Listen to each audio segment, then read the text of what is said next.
All right, everybody. Uh, Good evening. It's time to start NXT after a wild weekend in pro wrestling between Saturday night's main event and NXT Battleground. And I mean, maybe we'll have time to talk about it, but also Double or Nothing was this weekend. So tons of wrestling going on. And we are going to see the fallout of Battleground tonight. NXT, we've got two title matches. Stephanie McCare defending the NXT Women's Championship against JC Jane. And starting off the show will be Ricky Saints and Ethan Page for the North American title. So we're going to get a recap video from Battleground, which your boy went undefeated in his predictions, by the way, for Battleground. I feel like I can confidently say I know my NXT now. But quite a show where the unthinkable happened. Joe Hendry loses the TNA title to Trick Williams, which definitely puts a wrinkle in plans. We're also scheduled to see Mike Santana in action tonight, current TNA talent. And he'll be taking on Tavion Heights, I believe. So we also are going to have another good one-on-one match. Jada Parker will be in action as well, which will be exciting as well. She's taking on Tatum Paxley, so could be a real surprise of a match tonight. Also, George, good to see you. I see that you're skeptical about JC Jane's chances tonight. I don't blame you for that. Justin, glad you're here as always. And I'm curious if we'll see Trick Williams tonight or Joe Hendry for that matter, considering that is the big buildup of this recap. And I mean, it was the main event of the show, so they can't just flat out ignore it. I am curious how much of the angle development around Trick Williams being TNA champion will take place on NXT versus Impact. So I'm sure we'll see both, but at some point. But and man, Joe Hendry, great job selling the gravity of that loss as well. And of course, Stephanie McCare retained her title against Jordan Grace, who Jordan's doing great work, but can't seem to get her hands on a title right now. So we'll see what happens. So Thunderbolts is already leaving theaters. Did not know that, Sophie. Good to see you, by the way. I think we'll see some AAA people. We've got 2 weeks or about a week and a half now until Worlds Collide. And that was originally pitched as an NXT AAA event, but right now, I mean, they definitely have teased Stephanie wrestling on that show. Although, no, yeah, she'll wrestle on that show, I bet. I was thinking about the Great American Bash, which was in, she'll be in July. All right, well, there's Fallon Henley and JC Jane. Oh, well, look who's back. Jasmine Nix, we didn't miss you, if I'm being honest. But Stephanie Vaquera, La Primera is here. And I think we're all feeling pretty confident about her chances. So we'll see what happens here. Now, everything I've read tonight says the North American title match is leading off the show, so we'll see if that's the case. Shot of some security.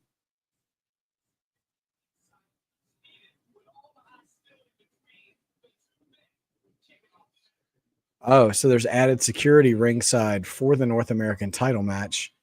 Although if they're having a match against each other, I don't know why we need added security. I don't know where you guys have been in previous weeks, but whatever. Yeah, you know what? I missed you guys over the weekend. I'm glad we're all back here tonight. Bear with me if my energy is a little low. I've been wrestling with some migraines the past few days, but we still had a fantastic time, Mr. and Mrs. Mark by Wrestling, on our anniversary trip. It's great stuff. And I should be back in the chat with you guys coming up soon, back in regular rotations. But yeah, there was a lot of things to enjoy this weekend. I heard Double or Nothing was great as well.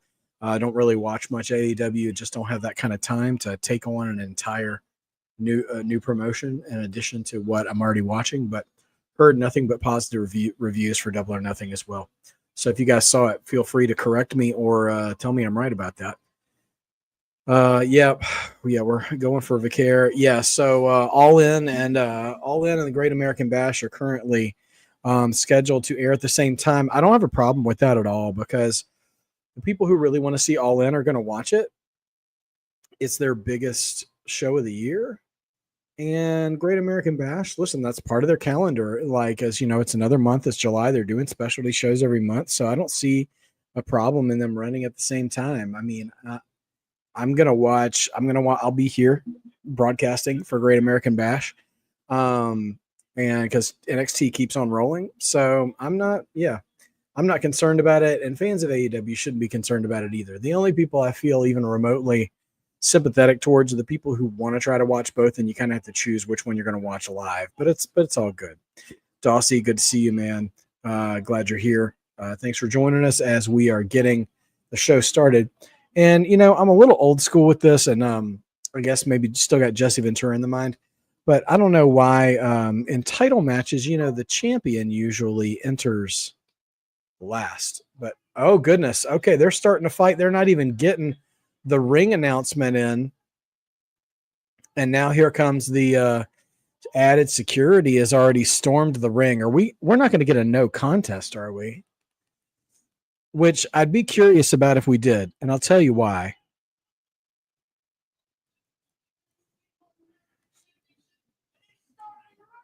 Oh, they are they are making sure the match gets announced as starting. Yeah, traditionalist, I like to see the champion enter the arena last out of the two competitors. But I got to say, I'm a little surprised in this feud that this is just like a regular match. Like I think at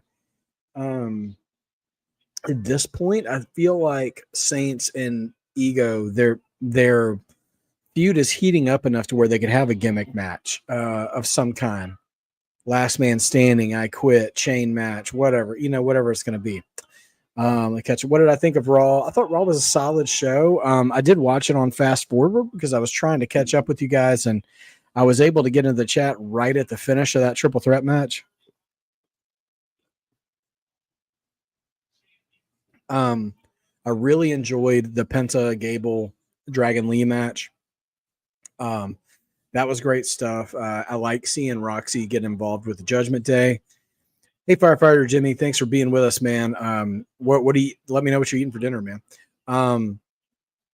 So yeah, I like where Raw is going. I love the addition of Bronson Reed to the group with Seth Rollins and Braun Breaker. And I watched Saturday night's main event. I know there was a complaint about ads, but I didn't really have that same complaint because I didn't watch it live. The nice thing is if you're ever late watching one of those shows on Peacock and watching the replay, they cut the ads out of it. So I was able to just coast right through that show and didn't have to worry about any of the production values or commercial breaks. So that was a nice touch. Spaghetti. Nice touch. Good choice for dinner. Now, let's see. Surprise it. Penta won the triple threat. Hold on.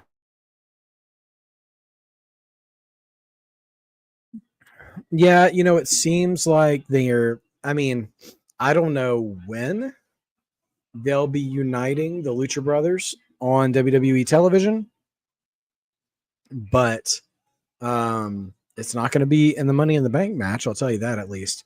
So it seems like they're trying to keep some distance between those guys, maybe until that time where it's time for them to be a tag team. So, you know what? See what happens. I got to say, one option I wouldn't mind seeing come to fruition is if Braun Breaker and Bronson Reed decide to become a tag team and start running roughshod over people. Lucha Brothers against those two dudes would be a lot of fun to watch. So we'll see what happens. Ava Rain is already at ringside. She's speaking to commentary team.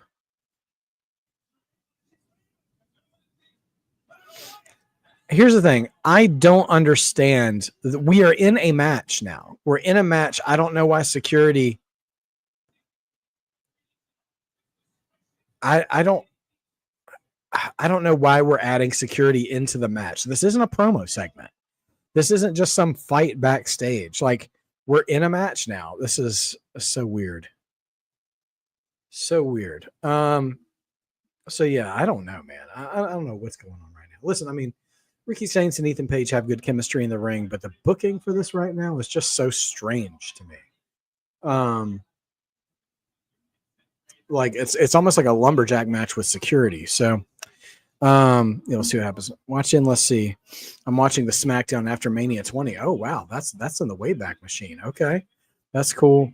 Not surprised Chad Gable didn't win because there's no he's gonna be double. But yeah, Chad Gable versus Vikingo is gonna be a great.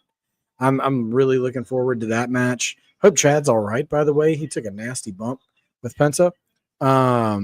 Yeah, so it's gonna be wild. I did hear that they might have inadvertently spoiled that Vikingo is going to dethrone Alberto Del Rio for the AAA title, and he'll be AAA champion going into Worlds Collide. Which I think a couple of things about that. One, it's unfortunate that WWE's protection team let that slip. But another, I think it's totally hilarious how self-righteous a lot of people got online when WWE started to assimilate AAA, and they were trying to have the moral high ground, saying how dare they bring in Alberto Del Rio, and they were talking about how he's probably going to be a fixture of their TV product, and they're just all this fantasy booking out of control. And it looks like he's going to be booked to lose the title before a WWE talent even gets in the ring with someone from AAA, which is just goes to show you, like, don't jump to conclusions in your fantasy booking. And that you may not always know the moralities and priorities of WWE. Like, what in the world? Do I think we'll see Rey Mysterio at Worlds Collide? Well, he's on the poster for it, so I feel like he'll at least visually be there. If it's a celebration of AAA in Mexican wrestling and luchadors, I mean, I don't know why you wouldn't have why you wouldn't have Rey Mysterio present. Now, I don't think he can go right now because he got injured right before Mania, and I don't know that he's healed up yet. But I mean, of course he should be there, right? But for all intents and purposes, he should be there. Honestly, I'd love to see Dom there too, but that's just personal preference for me.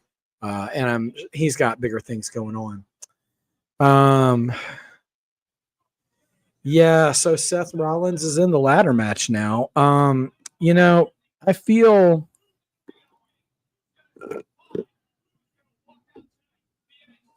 Seth has a hot angle right now. He's one of the hottest angles in WWE right now with Paul Heyman, Bronson Reed, and Braun Breaker.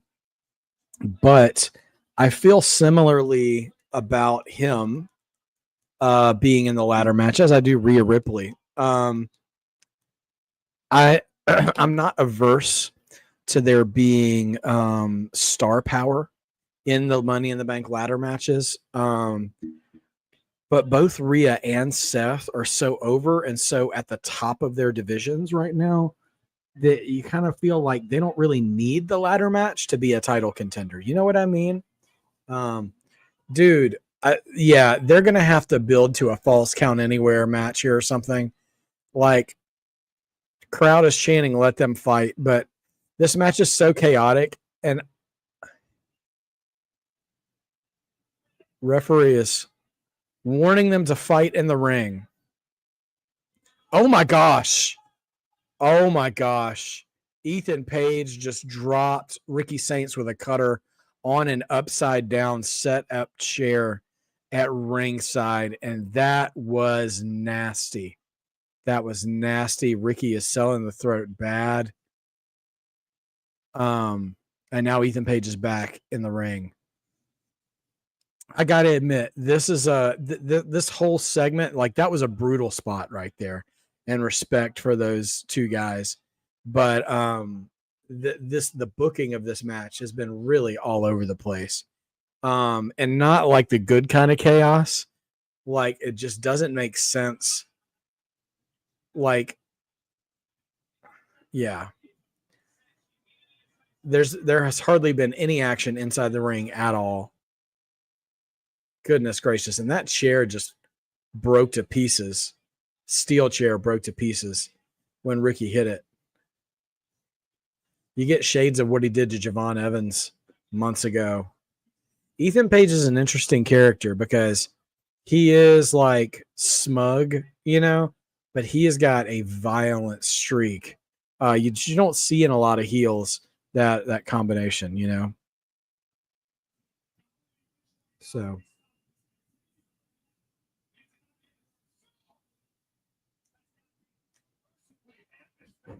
And but nope, Ricky Saint's still kicking at it too. I can't believe he's almost foaming at the mouth. I can't believe this match is still going. It's crazy. I feel like Saints is going to survive this too because I don't think this feud is over unless they pull a Kevin Owens Sami Zayn moment where they just call the match. But gosh, that would be so unsatisfying. But yeah, man, Ricky's selling like Ricky Morton. You think CM Punk's gonna be in the ladder match? Yeah, we'll see. We'll see what happens. The Mexicools. Oh gosh, I haven't seen those guys in forever. Psychosis was an all-timer though. Super Crazy was really good too. And I couldn't forget about Hoovy either. Ethan going back to the throat again when the ref's not looking. Yeah. Yeah, Ricky's gonna need a small package or a surprise roll-up or something here. So if you don't care if Jay loses the championship, I don't expect to be Jay to be champion for a really long time. So I feel like him beating Logan Paul, I think they'll get through Money in the Bank. It feels like it would be weird for him to drop it right back to Gunther. But I think he'll lose it eventually, and I'm not going to be too upset about it. I won't watch over I won't walk off the set. If that happens, that's not quite me. Yeah, Firefighter Jimmy. I've heard the rumors about them adding Jimmy Uso and Travis Scott to the tag match. I really hope they don't. I think Jay and Cody and Logan and Cena is enough for that. Oh, reversal. Power slam reversal into a DDT by Ricky Saints. Crowd firmly behind Ricky Saints, so they're doing their job here, man, getting the crowd into this. Getting This Is Awesome chance already. The opening of this match was strange, and how chaotic it was, but they've settled down into being in the ring now, and for the most part, Ethan Page has been in control the entire match, but Ricky Saints keeps pulling out hope spots here, selling super well. The Mexicools, that was always a weird gimmick. It was a shame because all three of those guys were super talented as cruiserweights. Oh my goodness. Over the head, belly to belly. Ethan Page almost looked like his head skidded across the mat. And Scorpion Death Drop, that's what I'd like to call it, the reverse DDT, only gets 2 for Ricky. Cena scheduled to be on the Raw after Money in the Bank. Interesting. I guess they'll be setting up his what is the July show? Because SummerSlam is August. I guess I'll set up his next feud, whatever it is. Hard clothesline by Ethan Page only gets 2.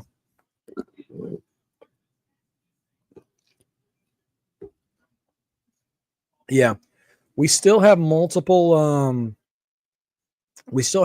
men to still qualify for the Money in the Bank ladder match in a couple of weeks. So we don't know what the field fully looks like yet.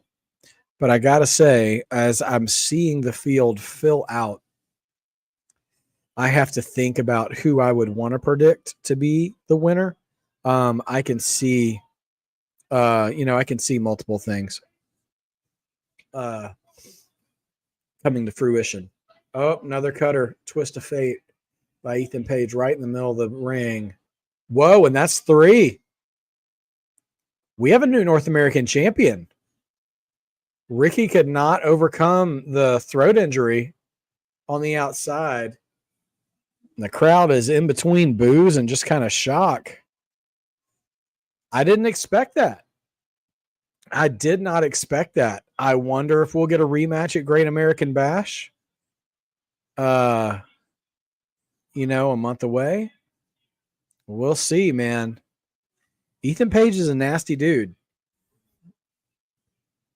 But yeah, he worked on that throat from the moment he dropped him on the chair. Clotheslines, reverse DDTs, twist of fate. I did not expect that. That was a real shocker. Justin, okay. So thoughts on Inamura showing up at Battleground? I haven't watched the show from beginning to end. I just haven't had time, but I saw that clip that he returned. I was so excited to see him come back. That's just a great closing of the loop moment for those of us who have been following along week to week. I love that. I'm here for Inamura. I think it's great. All right, Fatal Influence being interviewed backstage.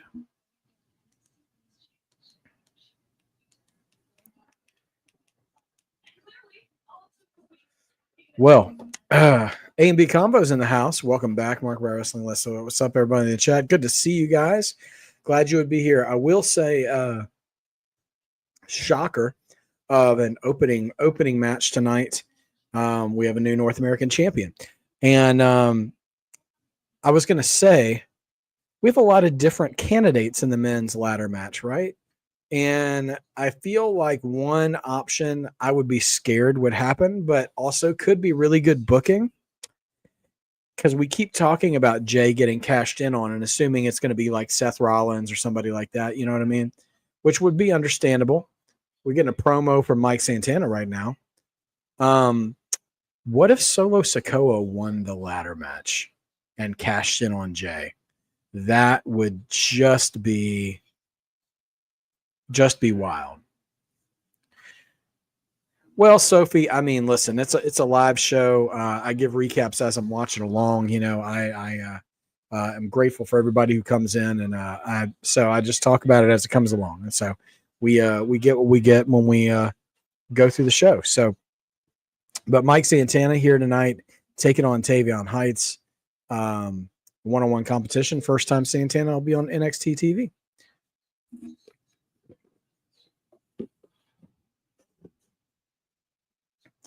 Yeah, George, like I'm not confident they would do it, but I got to say, if we're talking about a situation where someone's going to cash, if we're just assuming that Jay is going to be the unlucky one who gets cashed in upon, then it would be really, really nasty work. If Solo brings the bloodline story back front and center again by betraying Jey Uso. Well, not betraying. I mean, they're not on the same page anymore. But yeah, in my heart, I want to see LA Knight win it just because that dude, it's been working miracles by staying over for 3 or 4 years, despite not really getting anything more than mid-card opportunities. Super chat coming in from A&B Combos Wrestling Edition Coalition representing in the house. Do not forget to smash that like button.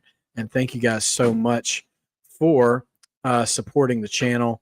Anybody who wants to support the channel as we are climbing the super chat status, you can do so below. I'll keep that up for a little bit during our commercial break as we continue on in the show tonight.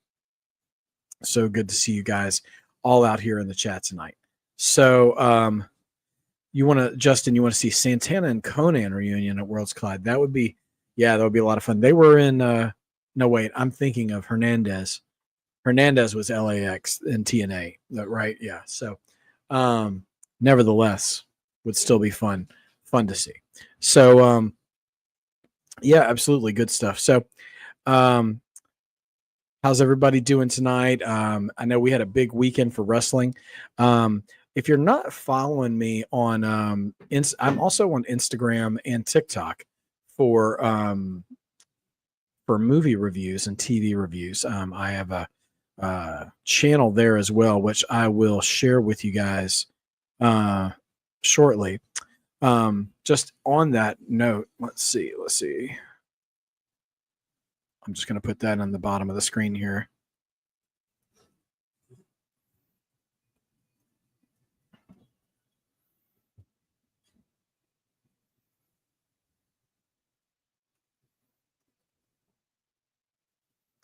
But I'm going to the movies a lot this week. And there's my handle for Instagram and TikTok. If you ever want to talk about movies, I took my kids to go see the Lilo and Stitch remake yesterday. And I have opinions about, generally speaking, about Disney's live action remakes. More of them are not as good as their originals. And a lot of them, there's a real wide gap in quality. But I actually liked Lilo and Stitch. I thought it was just fine. We enjoyed that showing. Just to put it into perspective, I also saw Snow White. That was terrible. That might be the worst live action adaptation of Disney animated films I've ever seen. But Lilo and Stitch was really good. Also, if you guys don't know me, if you haven't been following along with me through NXT for the past few months, my children are all adopted, and there's some kind of found family and adoptive themes in Lilo and Stitch, and we really enjoy that, and just how trauma can affect your generations and all that stuff. But I also took my wife to see Sinners today, which I'd seen once earlier on off a recommendation. We got to see that together, which I'm not entirely super well versed on horror movies. I'm getting more and more experienced with them as the months are coming along, as I'm seeing more movies. But really good, a really deep, really layered story. Really, really good series. Ryan Coogler can't do any wrong, and Michael B. Jordan on screen twice is great. So if you haven't seen Thunderbolts yet, can't get there every day. Unfortunately, that one's still on the list to see though. I hear that one's amazing, and I'm very much looking forward to seeing that as well. I'm a big fan of the Thunderbolts cast. I feel like they have a lot of on-screen chemistry together, and so I'm looking forward to seeing that as well. Also, I'm a huge fan of the original Karate Kid franchise, as well as the Netflix Cobra Kai series. Briggs and Inamura backstage, though. Going to see the new Karate Kid later this week. That's what I'm going to say. But yeah.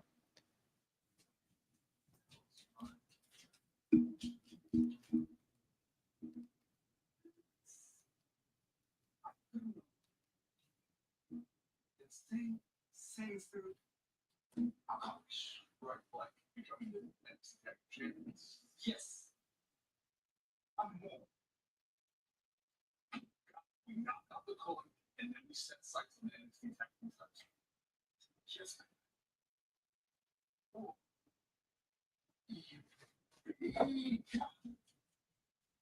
Huh.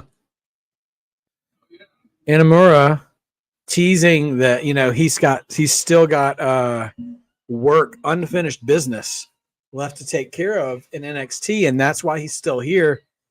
They both agree they want to get revenge on the culling, possibly go after the tag titles, but Inamura says and more. Does he want to go solo? I'm curious what that means. Yeah, we'll see what happens. Mike Santana is in the house. Oh, he's entering in through the crowd. Okay. There's a lot of black leather vests in NXT. We just saw two with Briggs and Inamura, and Santana's rocking his as well tonight. Let me turn the volume down. It just got ramped up out of nowhere there. Let's see. Teflon Don, good to see you. Hope you're doing well this evening also. Let's see. All right. Thank you, Firefighter Jimmy, for encouraging the likes. Yeah, please smash those like buttons. We need every like we can get as we are coming along. No Quarter Catch Crew is in the house. Tavion Heights representing No Quarter Catch Crew. The whole group out to represent tonight. Miles Bourne walking with some extra confidence, I can see here, and Ren Sinclair always there to support the crew as well. Ren Sinclair, one of the honestly, I think one of the best female members of a faction in current in a mixed gender faction these days. She always shows up and is ready to throw hands. Doesn't matter who is in the ring, and we respect that here. Equal opportunity, hands being thrown. That's what I'm about. So, all right. So throw your picks in there. We got Mike Santana visiting on loan from TNA versus No Quarter Catch Crew's Tavion Heights. Put those predictions in the chat. I don't see why Mike Santana doesn't take this one. We will see what happens. So, all right, Santana predictions in the chat as well.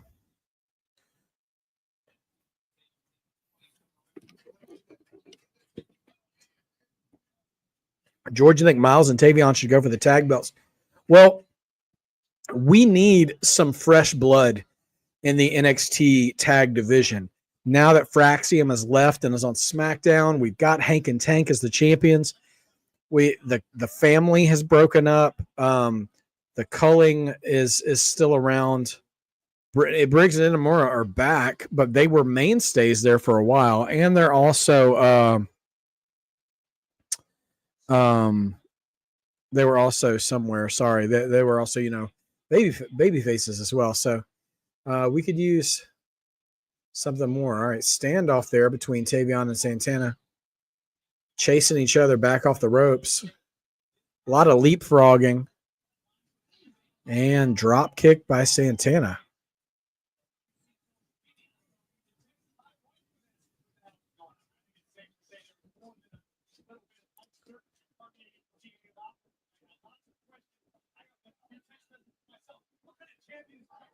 Okay. All right. Santana sunset flips over the top, loses his footing a little bit, but rebounds with a springboard off the second rope. Takes down Tavion Heights. LAX. Okay. Oh, and Santana low bridges Tavion Heights out to the ring. Santana eyeing the scene. Is he going to try to dive? Dives over and takes out Tavion on the outside. Crowd giving Santana a big ovation. TNA chants is what it sounds like out there. All right, let's catch up again. George doesn't see Trick Williams holding the TNA World Championship for much longer. You don't think so? Yeah, my long-term take on Trick being TNA champion definitely is along those lines. I think it's a lot about the moment, about the shock value. And while you're working in a partnership with two different companies together, you don't want to bury the talent of the other company that you're working with. So, I'm sure Trick will return the favor here sometime soon. I don't see it being a long-term plan. Justin asking, who do I think is going to take the TNA title from Trick Williams? So that's a good question. Santana is the first person that they've brought over in light of Trick being the champion now. So I see him as a contender. Joe Hendry, of course, there could be a rematch. Tavion Heights with a nasty German suplex to Mike Santana there. I'm just thinking like who some of the champions have been and who would be a big get. Because if it's going to happen in this NXT TNA crossover, I feel like it's going to be somebody we've already kind of been introduced to, like a Moose or somebody. So I could see it being Moose. Santana could be Hendry in a rematch. I don't think they'll go to the well of bringing Nick Nemeth / Dolph Ziggler back over since he's already been NXT champion when he came down from the main roster for that stint. I thought about that, but I don't think that'll be the case. So yeah, I don't know. Eric Young is a possibility as well, Justin. For me, I'm probably thinking one of those three, either Joe Hendry in a rematch, maybe Santana here, or maybe Moose moves up. Those have been some of the most visible TNA talent, men's TNA talent on NXT TV. So depending on when they're going to do it, although I got to say, they could build that story on TNA. I wish they wouldn't. I wish they would somehow split it between NXT and TNA, but I could see Trick dropping that title at a TNA show because it's going to be a TNA moment, not an NXT moment.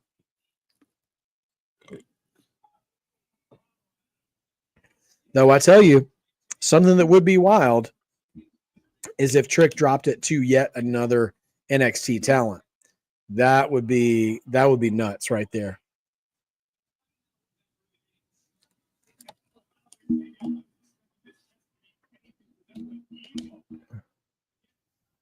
What are we disagreeing about, eh? Let me show you. Don't think Trick will be champ for a really long time, but they can hold it on him longer than expected. Well, I don't think he's going to drop it tomorrow or even the next show necessarily. But, now Justin's coming in with the creative thinking. What if he dropped it to AJ Styles? That would be a lot of fun. Granted, AJ just showed up on Raw last night backstage, I believe. So you'd have to do some hop, skipping, and jumping going on. So I don't know. I still think I'm sorry for how I sound, everybody, by the way. It's been a little bit of rough going in my house, and I'm still not at 100% yet. I think if Trick is going to bring the chaos of being the TNA champion while being an NXT talent, I do feel like they should have some kind of a story leading up to him losing it. Nice little reversal exchange between Santana and Tavion. Ends up with a broken up sunset flip pin. Gut wrench suplex by Tavion, only gets 2. Tavion Heights has a good look to him, and the crowd seems to respond to him, but I feel like he's still growing and getting a little bit of fire there in him. So we'll see. Yeah, I could definitely see Joe Hendry being the one to take it back. I just don't know how quickly. I would like to see Trick at least have a defense, maybe 2, before dropping it. I mean, I feel like if WWE were booking it, which I doubt they really fully are because it's not their title, that Joe would be the guy they'd want to put it on. Because don't discount WWE advocating for somebody like Joe Hendry getting it back, knowing that they're going to want to get their hands on Joe Hendry whenever his contract is up. And that's not an underhanded thing to do. I think that's just long-term strategy. But yeah. Man, big enziguri by Santana in the corner.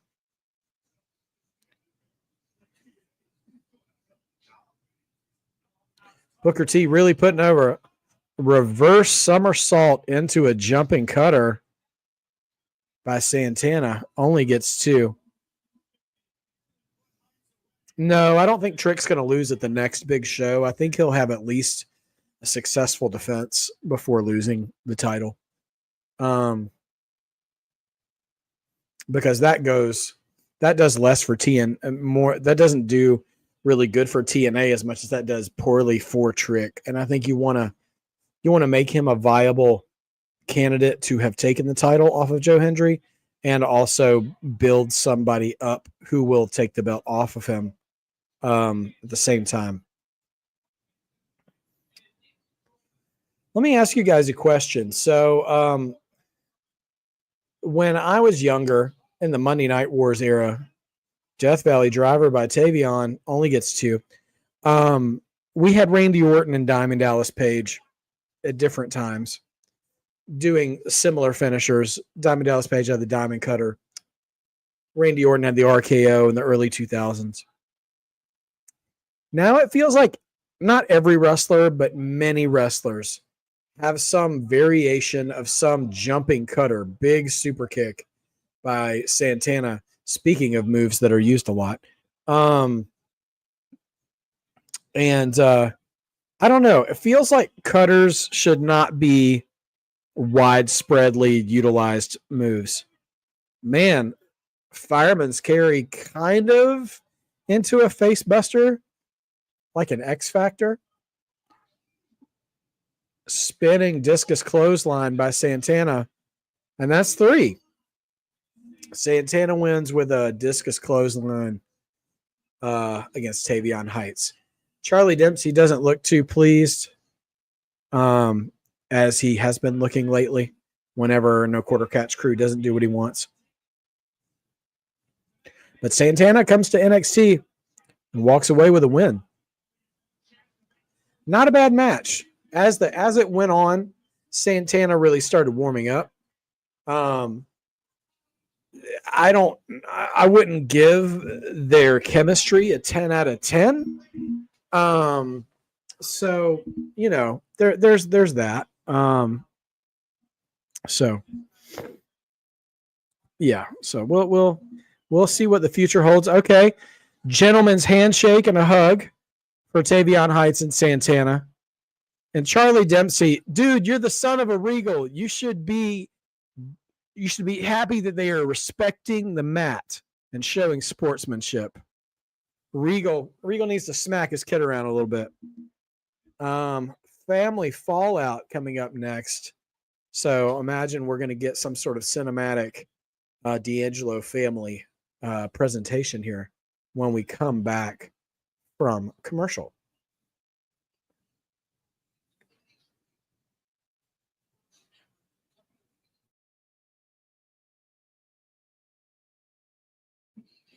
Firefighter Jimmy, thanks so much for sharing the video as we come along here trying to grow the channel, trying to get our hours up. Do appreciate it very much. Yeah, so Santana, successful debut in NXT on loan from TNA. So yeah, all right. Well, to quote the American Nightmare, what do you guys want to talk about? Anybody got any questions? How's everybody's week going? We've got more great shows coming up. As mentioned at the top of the show, we do have another bit of a scheduling conflict. Tyrell Breed, welcome to the chat, brother. Glad to see you. We have got on the WWE side of things, the Great American Bash, another Saturday night's main event, and Evolution 2 coming one weekend in July, the same weekend as AEW's granddaddy of them all in, this time emanating from Texas, while WWE will be holed up in Atlanta all weekend, which will be Atlanta's a great wrestling city. It used to be my closest one. I'm excited about the Great American Bash for NXT being that Saturday morning because they're coming from Center Stage, which is where they used to shoot WCW Saturday Night in the early and mid 90s. I don't know if everybody can see, but let me just adjust. In the Dangerous Alliance days.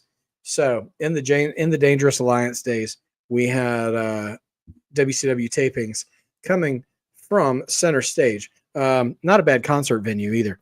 And we'll be getting NXT from there for the Great American Bash, which is also another old WCW name and property created by the American Dream, baby. Duthy Road.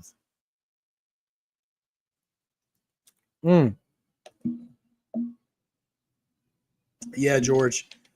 The drama in the Judgment Day is something happening. Who would have thought Roxanne Perez would show up with a tray full of chicken nuggies and all of a sudden things are not paradise in the land of the Judgment Day. Now, yeah, Raquel and Roxanne had a little bit of a miscommunication of interference last night, causing Liv Morgan to lose against Kairi Sane.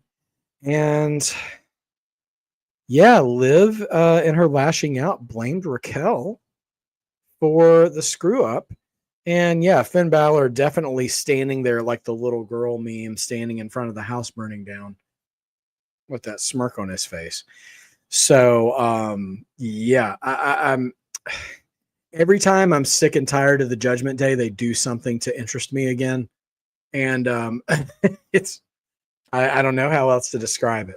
But yeah, I'm interested in seeing what's coming.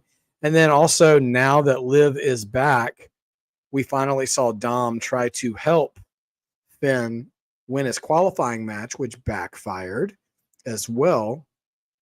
So yeah, there's some real Game of Thrones soap opera backstabbing going on within the Judgment Day from all angles.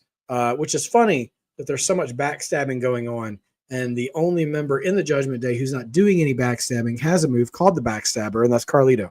But you know what? Irony is a beautiful thing. Eating popcorn like MJ and Thriller, watching the Judgment Day drama. Absolutely, yeah. I know, man. Just loving it. Just like Big E at ringside, just stuffing his face full of popcorn like he's Tom Cruise on a press tour. Oh, speaking of which, also, I know I still have them on there, my movie channels on TikTok and Instagram. I recently did a series on Mission Impossible movies, culminating with Final Reckoning, which is now in theaters. If you're a fan of Mission Impossible or action movies, dude, it was great. It was a great finale to that series. And yeah, a lot of fun. So subscribe to me on Instagram and TikTok. I update that stuff weekly as well. So who knows who's going to end up being kicked out of the Judgment Day, though, because none of them trust each other. I guess whoever doesn't have the power at the end of the day is probably the one who's going to be kicked out. I've heard some people say it's going to be Finn. I've heard some people say it's going to be Raquel. Not Raquel. Some people are saying it's going to be Liv. Could even be could be so many possibilities. All I know is at this point, I just want Carlito to be able to play his PS5 in peace. Have some apples when he needs it, and it'll be all right. All right, the High Rise, which is Wesley and Tyreek and Tyson, got something to say.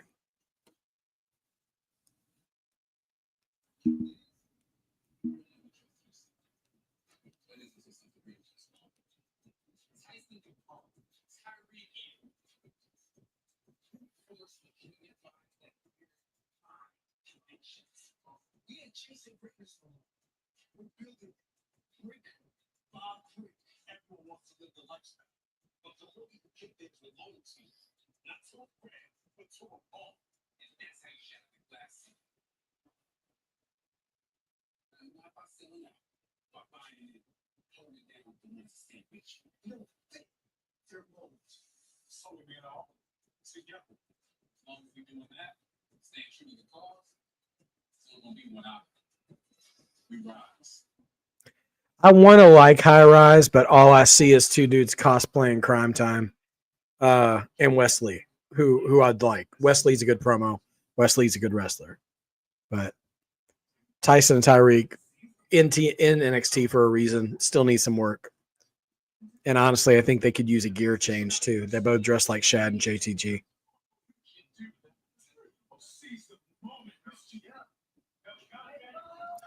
The Chase U pledges backstage, accosting Ava for something.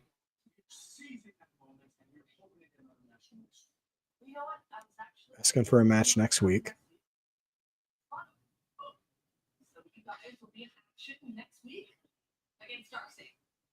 Oh, Chase U against Dark State next week. Tell you what, man, the ambitiousness of Chase U is coming back to bite them every single week. So he's like, yeah, take those risks. And Professor Chase over here was like, not like that, guys. That's not what I meant. No, Tyrell, I don't play Minecraft. My son played it for a while. Saw the Minecraft movie. Didn't understand a lot of it, but I could tell it was well done and referential pretty well. I just finished playing Astrobot and Astro's Playroom, which I know is an older game on PS5, but I was getting the platinum trophies on both of those games. and just finished those recently. And also in gaming news for Marked by Wrestling, as we see a recap of the family match from Sunday's Battleground, and Stacks emerging victorious over Tony with the distraction from Luca.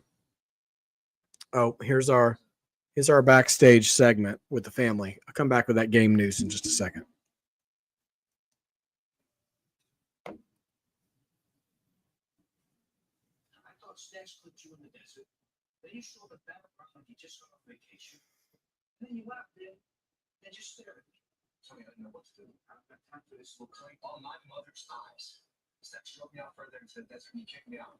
You gotta believe me. I was just a show. That's wrong.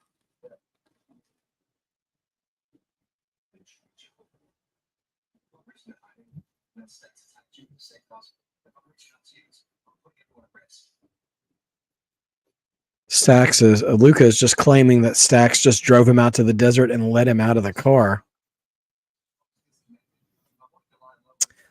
Luca's got an excuse for everything, man. I don't trust him.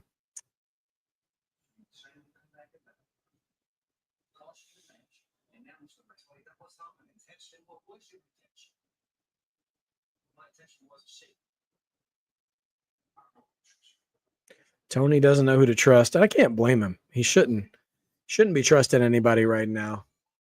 Well, Trick is here. The TNA champion is here, everybody. Just showed up with a jacket he looks like he stole from Fallon Henley. His favorite cow print showing off his abs. So Trick is here in the house. Okay, so yeah, if you got any fans of WWE 2K25, I have got my gear almost ready to go. I'm going to set them up this week, and I'm going to start streaming some retro title belt tournaments on 2K25. So if you're familiar with 2K25, there's a whole like menu of title belts in that game, and in keeping with the theme of Marked by Wrestling, I'm going to start booking some tag tournaments, just doing some Let's Plays on 2K25. So if there are any titles you want to see me put people in for, one of the things that I'd done a couple of weeks ago playing around was the old WCW tag belts and trying to pull people from the roster that would have been active in those times. So just a couple of examples of people who maybe have been in WCW. I had the Steiner brothers. I had Vader and Cactus Jack. I had Mr. Perfect. Well, I mean, he wasn't Mr. Perfect in WCW, but Kurt Hennig and Rick Rude. So lots of others in there. WCW World Heavyweight Championship. Absolutely. I can throw that in there because you got Ron Simmons in the game. You got Vader in the game. You got Lex Luger in the game. You got DDP in the game. You know, you could put together quite a good tournament there to work that stuff up. So I will put that on the list of tournaments to make. George, good suggestion. I will do so. So coming up Friday, we have SmackDown. We've got more Money in the Bank qualifiers as well. And I'm just going to pull that up real quick. We can talk about that as well. Let's see if it's been announced as of yet. I know, let's see. Yeah, and the Wyatts also returned this week as well. Let's see.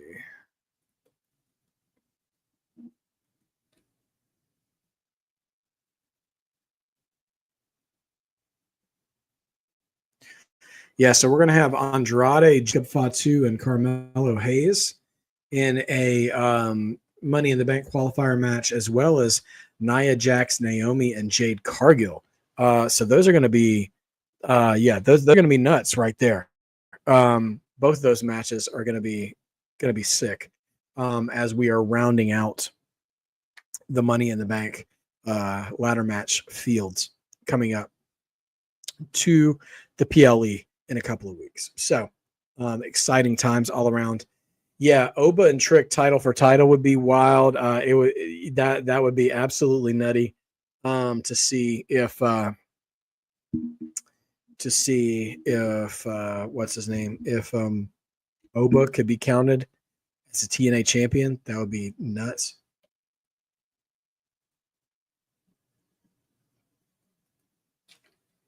I also feel like that match could really, if you did Oba versus Trick for both of those titles, like you could get away with having TNA talent interfere in that match, just trying to control where the belt's going to go. Because think about it, if you're a TNA talent, do you want to try to get your shot against Trick, or would you rather try to test your fate against Oba Femi? It's going to be a tough call, right? Yeah, George, I want Carmelo Hayes in that match too, because at the beginning of the year, I predicted he was going to win the briefcase. Granted, I didn't know what the booking was going to be this year. I didn't know he was going to be wearing an Andre the Giant chain and be saddled up with the Miz all year. But nevertheless, he's got to qualify if he's going to have a shot at winning. And I think he absolutely could win that match, because I don't think Andrade is going into that match. And Jacob, could get distracted with the help of, you could see possibly somebody like Solo or JC Mateo inadvertently costing Jacob, so that way Solo doesn't have to worry about being in the match with him. Just a thought. And also, win or lose, Mello would have some really good spots in that match. But here is the TNA champion entering the arena. It's Trick Williams. Booker right on cue.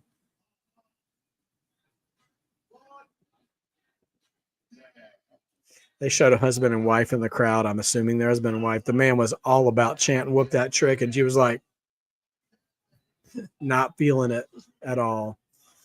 Well, curious what the TNA champion has to say. Curious if he'll be interrupted. We'll see what happens. You want Jade to qualify as well. Man, I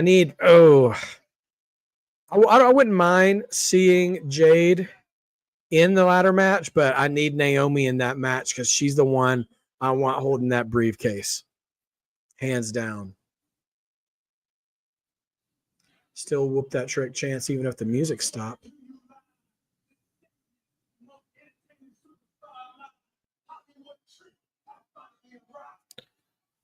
Hollywood Trick.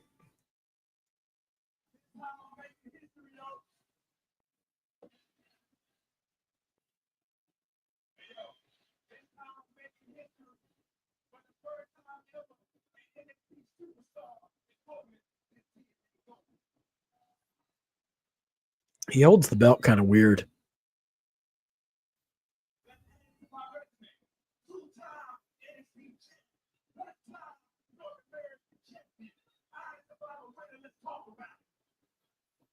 Let's talk about it.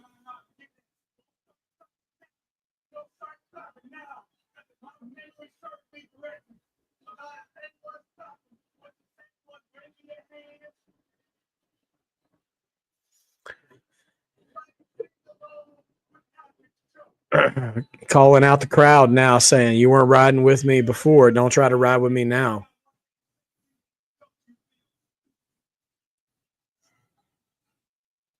Booker loves this too.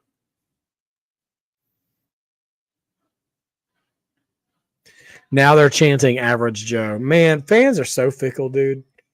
So fickle.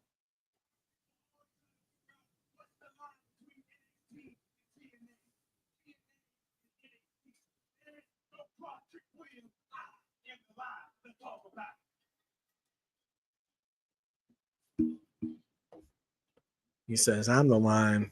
Don't worry about crossing the line."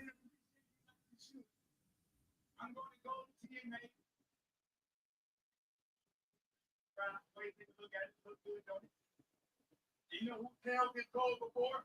People like Kurt Angle. People like Drew McIntyre. People like Bully Ray. People like AJ Styles. Trick Williams name dropping. But none of them had Trick Williams. Justin, I liked Lilo and Stitch. I thought it was good. It was, the Disney live actions. Some of them are hit or miss, but I enjoyed it.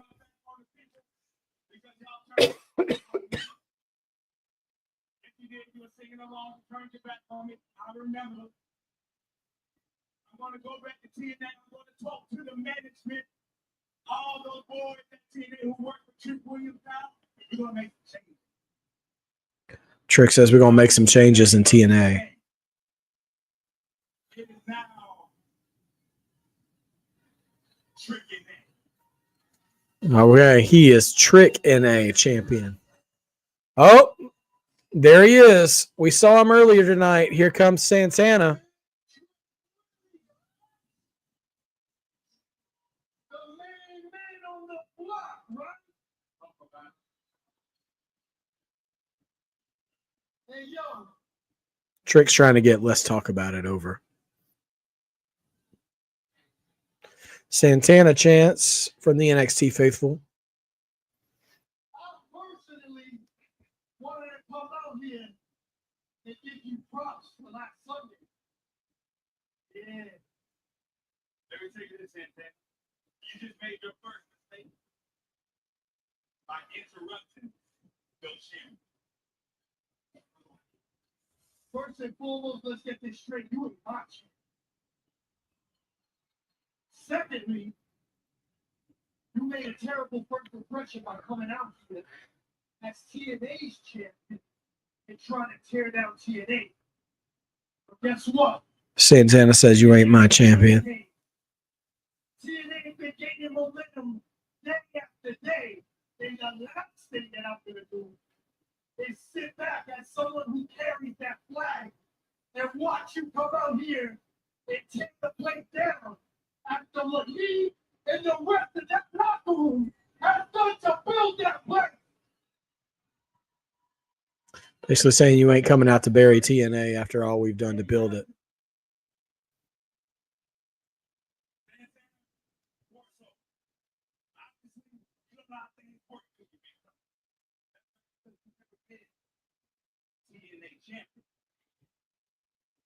So let me help you out. When you are the world champion of your brand, what you carry the weight around here, then, only then, can you call the shots.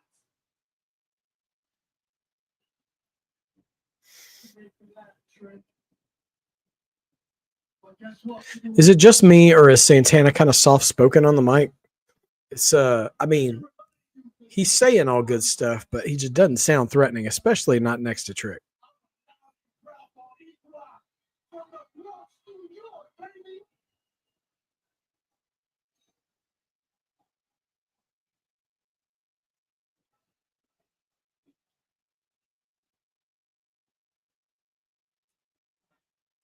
Crowd chanting Boricua now. But let me be the one to tell you.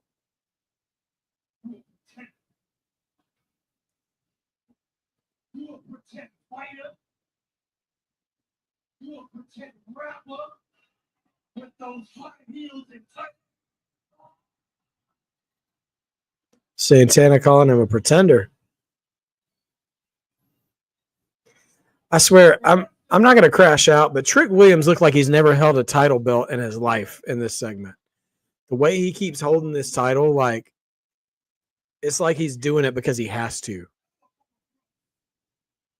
ain't never dealt with someone like me, but I'm going to spit some facts to you. I'm going to be the one that's going to take the TNA World title from you.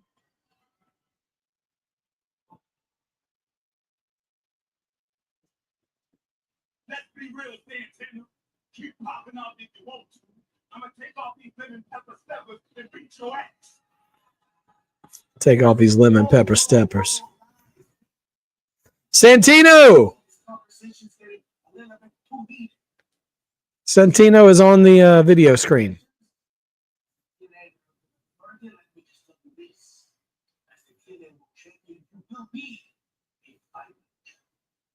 So next week, I've already spoken with Eva. You will defend the TNA title against TNA's very own. All right. Next week, TNA title is on the line. Santana and Trick right here next week, y'all.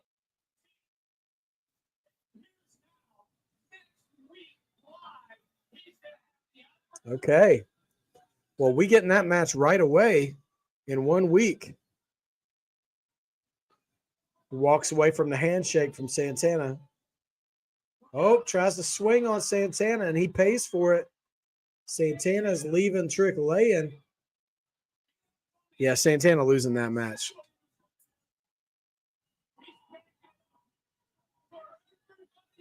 All right, well, join us next week as well because we got a TNA title match on NXT between Santana and Trick Williams.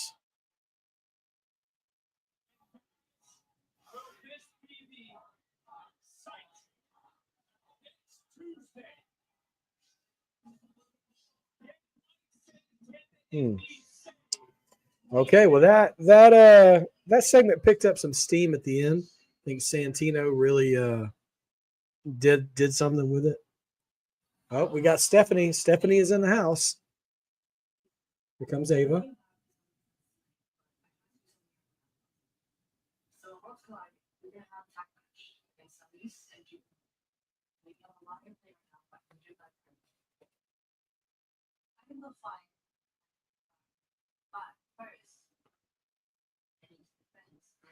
All right, so we have a tag match booked for Worlds Collide.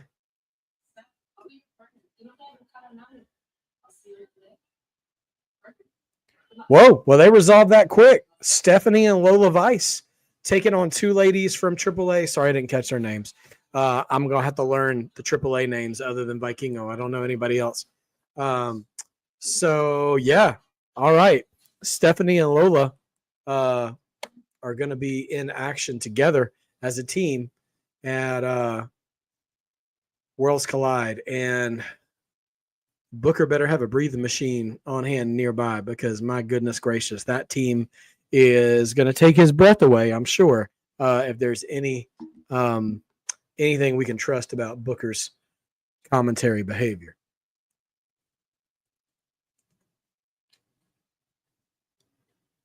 All right, well, we still have Stephanie Vaquera defending against JC Jane, the NXT Women's Championship tonight. And so we will get that, I'm sure, well, obviously before the end of the show, but we just started the second hour. If you're just joining us, I'm going to recommend you guys find a way to go check out,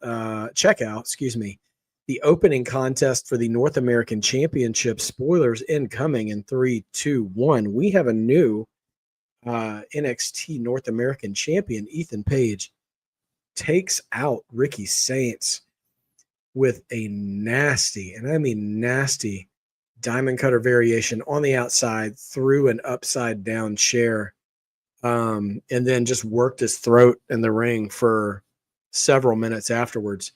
I wouldn't call it a squash. Ricky Saints hung in there for a while, as long as he could. But I feel like that feud's not over yet, though. I just feel like that feud's not yet over. Because I certainly don't think Ricky is ready for the big time yet. And it felt like that feud was just starting to get going. You know what I mean? So we'll see what the future holds, because we do have the Great American Bash coming to Atlanta in July as well. Ricker D, welcome to the chat. Good to see you. Hope you're having a wonderful Tuesday as we are headed into the second hour of NXT. I was talking about movies before. So I'm going to go see Karate Kid Legends this week as well. I got to say, I'm optimistic about Karate Kid Legends because in seeing the trailers, and this is important, this is something I really feel you'll see when I give the Lilo and Stitch review, as well as another series that I just watched on Netflix called The Four Seasons. They're both remakes. And when it comes to remakes and sequels and reimagining currently existing properties, what's most important is not necessarily keeping everything the same. It's maintaining the same heart, maintaining the same tone, the same feeling that the original property is trying to convey and communicate. And I think this new Karate Kid looks like it's going to do it for the old one. So, Rickardy, right before you jumped in, just letting everybody know that the show started with Ricky Saints and Ethan Page for the North American title. Ethan Page with the upset. We also saw Mike Santana debut from TNA and took out Tavion Heights from No Quarter Catch Crew. Later on, he interrupted Trick Williams and challenged Trick Williams for the TNA title. We will get that match next week.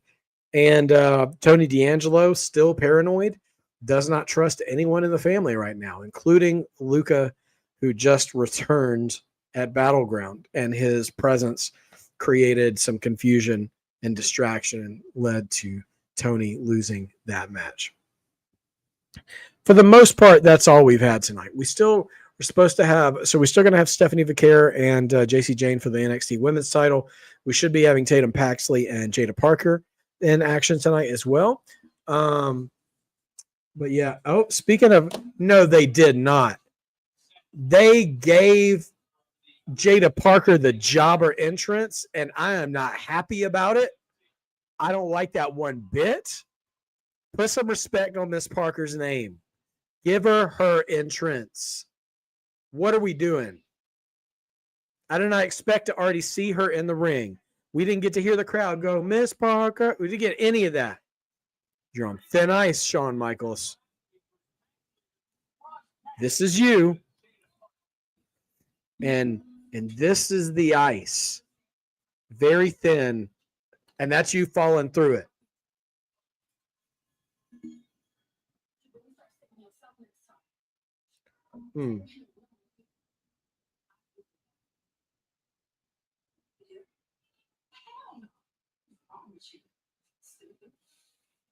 But yeah, a little bit of talking trash from Miss Parker to Tatum. Yeah, I think Tatum's on a little bit of a push right now, and it doesn't make me that and Jada's entrance makes me feel a little nervous for her chances, but we'll see what happens. She's already talking her trash. Tatum turns her around in the corner.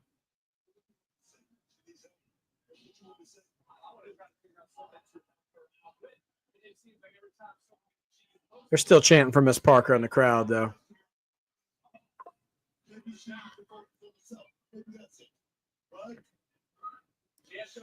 Double arm. Oh, double underhook suplex.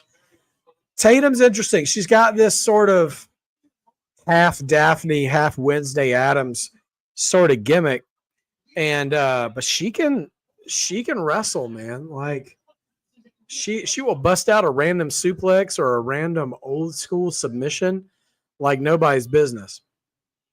She's a very intriguing character that way. Oh, backstabber by Miss Parker.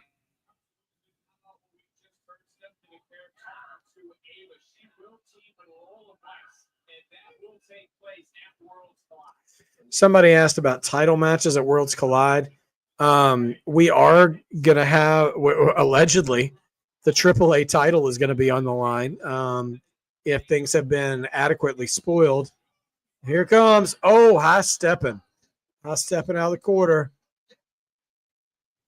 But any other titles, I don't see any other champions listed for the show yet. So I don't think we see any other titles as of yet.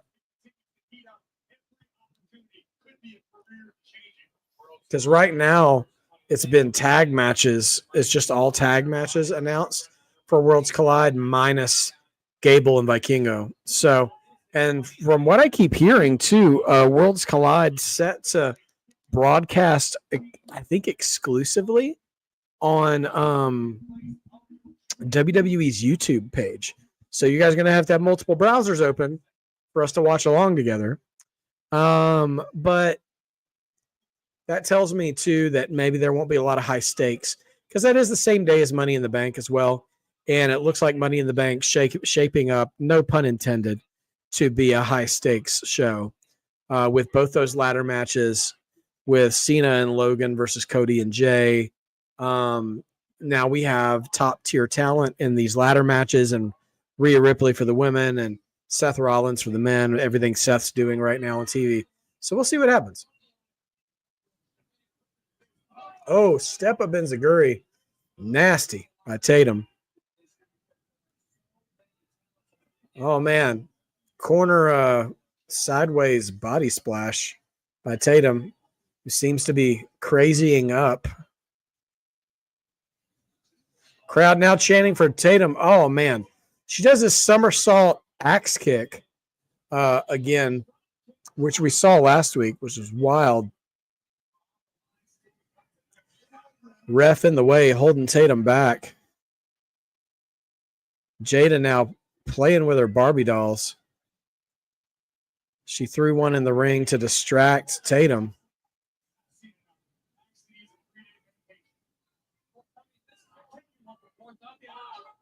And boom, hip attack just like that. That could be it. That was kind of a flat finish. Jada Parker wins the match. Justin, that's right. Jasper Troy from LFG is supposed to debut tonight as well. But we haven't seen him yet. Yeah, honestly, that felt like an Attitude Era finish. Thea Hale's here. Jumping on Jada Parker. Thez pressing now. Oh, tried to go for a Kimura, but Jada bails.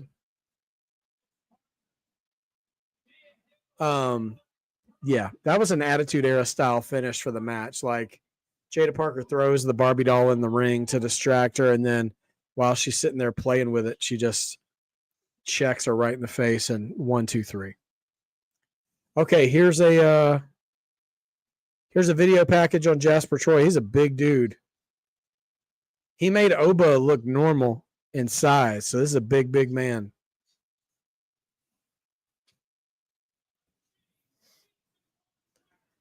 Recap of him giving the old black hole slam to Obafemi as well, or boss man slam, depending on your generation.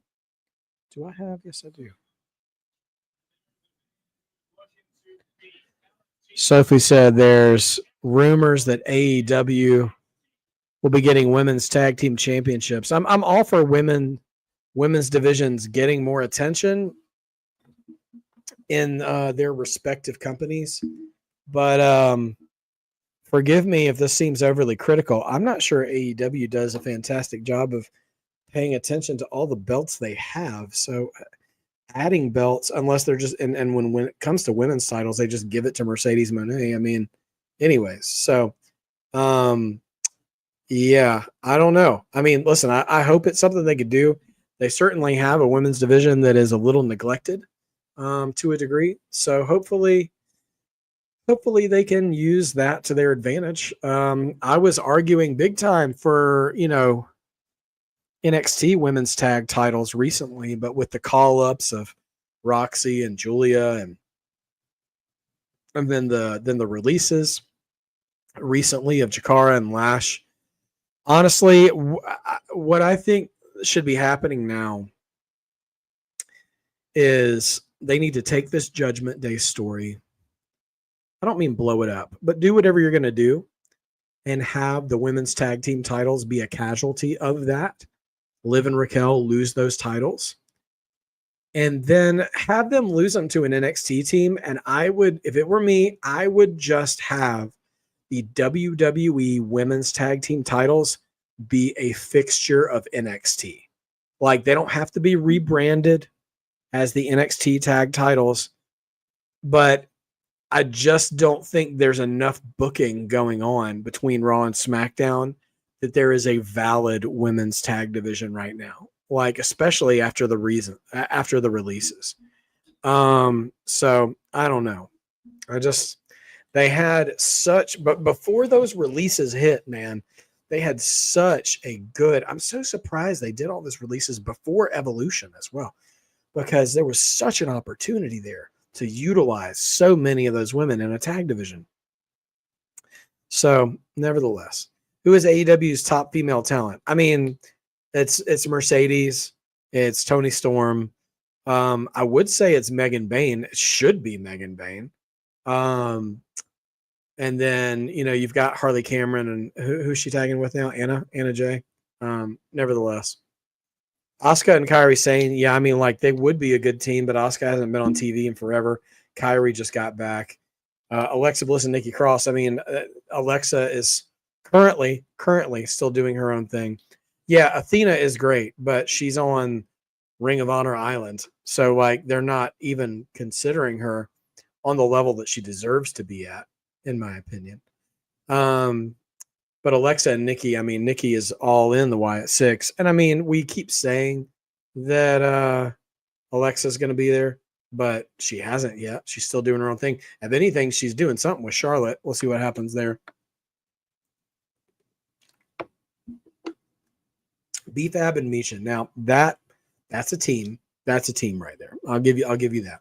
Candice and Indy. Indy's not with the company anymore. Indy's in TNA, and Candice just came back as the sort of third person for DIY on Friday. So they clearly have a different direction for her now. So all right, we're back and in the ring. Somebody asked what's next for Jordan Grace too. By the way, I think Jordan Grace should chase Sol Ruca.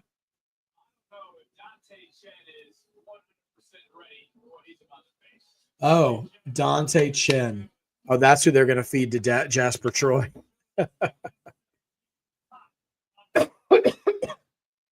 You think Dark Queen Charlotte should join the Wyatts? Oh, no. I want something interesting for Charlotte that doesn't involve a title, but I don't want her to go full Wyatt, though. Although, with every Wyatt family member kind of having a sort of animal alter ego, I do think it would be brilliant if they did use Charlotte, that she could be like a black swan. Because you've got Huskus the pig, Mercy the buzzard, Nikki Cross is supposed to be Sister Abigail, and then Uncle Howdy is also like kind of you had Eric Rowan as the bunny. Anyway, I don't think that's bad. Jasper Troy, I hope he has a great debut. His presentation right now looking super creator wrestler, if I'm being honest. But he's rocking that giant chain. And Dante Chen probably about to be made short work out of. We'll see.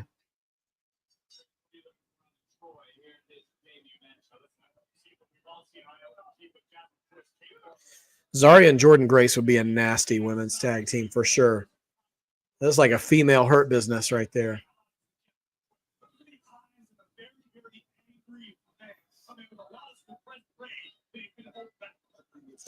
Yeah, Jasper's a big dude.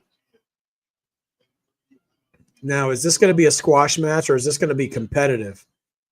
Because on the one hand, Jasper is from LFG, but we just had him beat the brakes off of Obafemi last week. So booking 101, if he's jumping Obafemi and leaving him laying, this should not be a competitive match. The transitive property does exist in wrestling. He's hitting with a finish right now. Oh, boy. Listen, I don't mean any disrespect to Dante Chen at all, okay? I've barely ever seen anything from him, but I'm just telling you right now, they had this guy accost and take out the freaking ruler of NXT a week ago. And they're going reversal for reversal with each other. Jasper Troy's in control now. And I'm not saying he necessarily should have Goldberged him, but he should be completely in control, which he seems to be more in control now, so maybe I should be a little more gracious.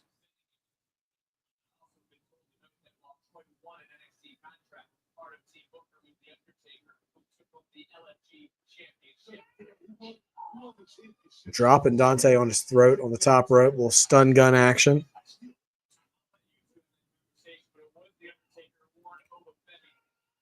Avalanche, King Kong Bundy style, baby. Jasper Troy kind of dresses like Abyss a little bit too. Not the mask, but the clothing. Yeah. And the chain. It's like Black Abyss. The black hole, if you will. Just kidding. Let's see.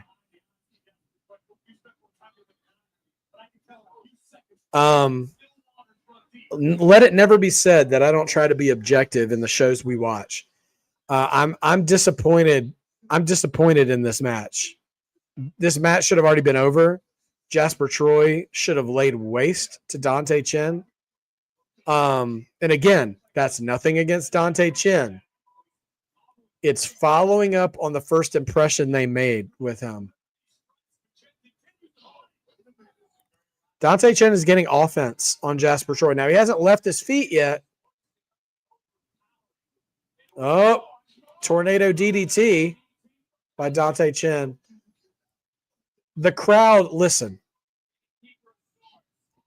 The NXT crowd is a little easy to please at times, and all they're doing is giving polite golf clapping to Dante Chen.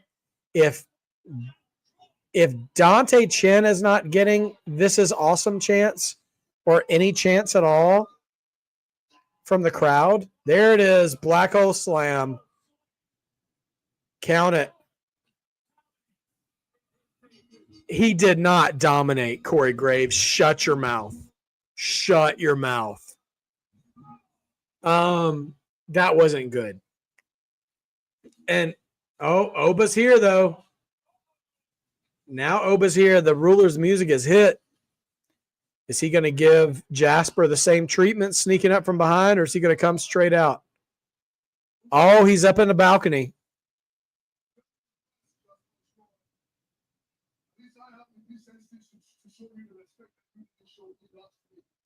So at least I'm showing you respect.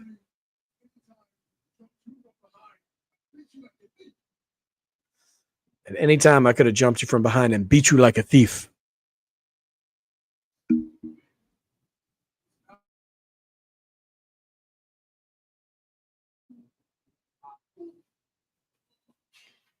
I hope you've enjoyed your 5 seconds of fame, because now that you have my attention, your 5 seconds are over. All right. No bread, no water, just meat. Am I right, guys? Listen. Okay. I just want to preserve my integrity as a wrestling fan, as a YouTuber, as a guy you can trust to be honest with you and know that I'm not just some homer for one company for another. You know, I have my favorites, right? We all have our favorite wrestlers. We wouldn't be fans if we didn't. But tonight's NXT has been a little middling for me, to be honest. The opening match with Ethan Page and Ricky Saints started off really weird. Really weird. They found their gear and it ended well, but it was really one spot and then some cleanup action for the rest of the match. Mike Santana, decent match with Tavion Heights. I don't know how well their chemistry was in the ring. It wasn't ugly. It just, you know, I think we are a little spoiled sometimes with the talent that we see in NXT. The finish to Jada Parker and Tatum Paxley was kind of weird tonight. It was a little 1999, if I'm being honest. WCW or WWF, pick your option. It was very Russo-ish to me. We've got no quarter backstage. And I think they fumbled Jasper Troy's opening match. I think they fumbled it.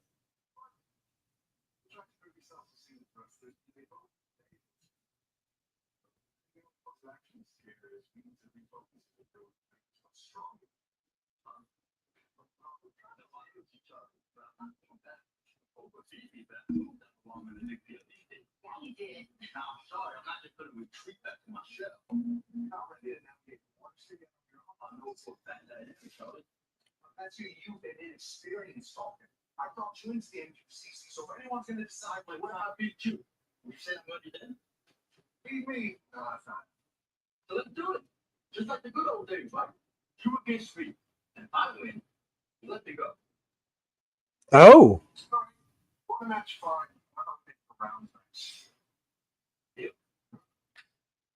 Well, Charlie Dempsey tried to humble Tavion Heights and Miles Bourne in No Quarter Catch Crew, and Miles Bourne's not having any of it. He says, no, maybe I didn't win the title, but I proved that I belong as a singles match, as a singles competitor. And Dempsey's like, no, you don't. And he's like, what if I beat you? Would you prove it then? And Miles Bourne is now going to have a match, a rounds match with Charlie Dempsey. I'm assuming it's next week. For his freedom from No Quarter Catch Crew. He is going to leave the group, I guess, on friendly terms if he can beat Miles Bourne. Excuse me, if Miles Bourne can beat Charlie Dempsey. And let it be said that Dempsey was the only hater in that conversation. Tavion was still kind of licking his wounds from losing to Santana, but he was supportive. And Ren Sinclair was vocally supportive of Miles Bourne, saying that he has proven that he can be a singles champion. So yeah, I wonder. I'm definitely confident that Miles Bourne leaves No Quarter Catch Crew very soon. I wonder if he takes Ren Sinclair with him. Anyway, yeah, Art Rickardy, Miles Bourne, yeah, he's gonna be good. I mean, they call him Baby Randy, which sounds a little condescending, but like he's got really good instincts. The story is there about his disability and stuff like that, but he's really coming along really well. And I think I don't think he's ready for the main roster, not even close. But in NXT, he's really coming along. Crowd's getting behind him. It's funny that they make the Randy comparisons because of how he looks and what his like his presence and stuff is. But beyond that, another thing that makes Randy Orton really special that I think Miles Bourne is on the road to also getting is this sort of intangible ring psychology, the things that you do in the ring that we don't look for, that we don't notice, like knowing where you need to be, making your opponent look good, all these little things, not necessarily just doing moves, but the things you do on the in-between to make a match look good. I can tell he's really growing in that and showing in that. And when you can do that, even if you're not a world champion in wrestling, those are the kind of talents that always make sure you have a job. I'll tell you that. Those are the kinds of talents that don't get released. I'll tell you that.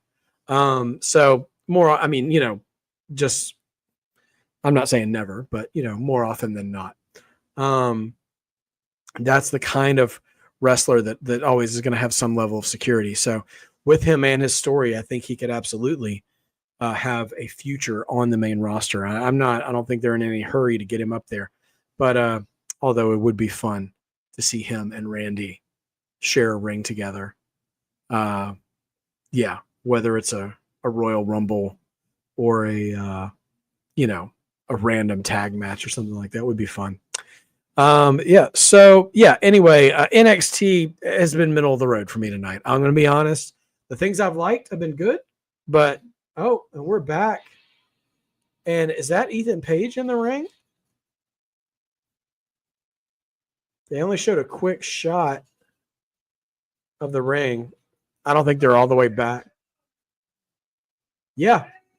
Ethan Page, the new North American champion, in the ring in his casual outfit.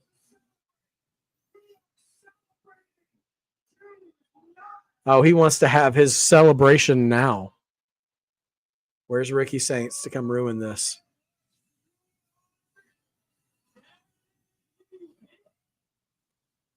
Wait, Javon Evans is here.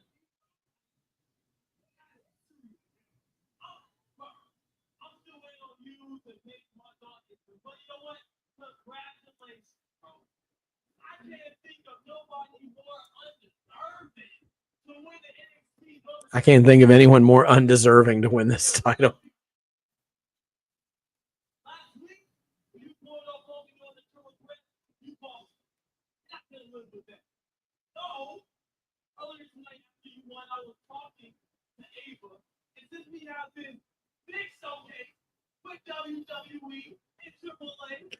Worlds collide. Worlds collide.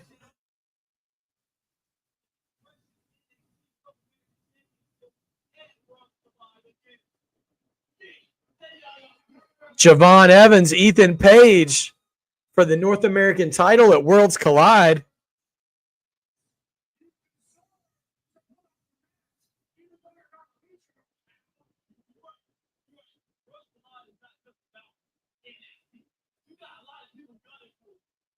everybody in NXT knows that boy is. But brother right here got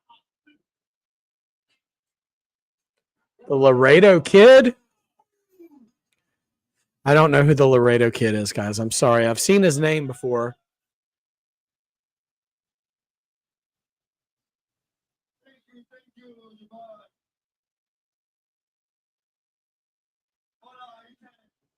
Oh, he's Triple A's Cruiserweight Champion. Okay.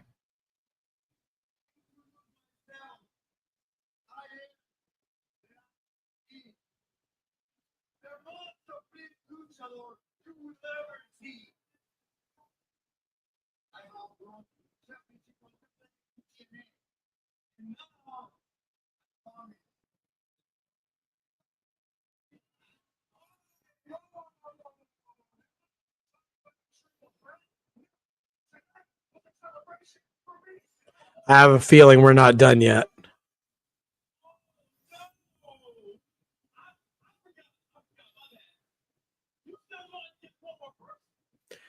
We're getting a fatal four-way for the North American title. Shut up. Penta! Penta's doing double duty, y'all. Oh, no, sorry. That's Phoenix. My bad. I could have sworn that was Penta's Tron, though. Sorry, guys. I got too excited. Not Penta. It's Phoenix.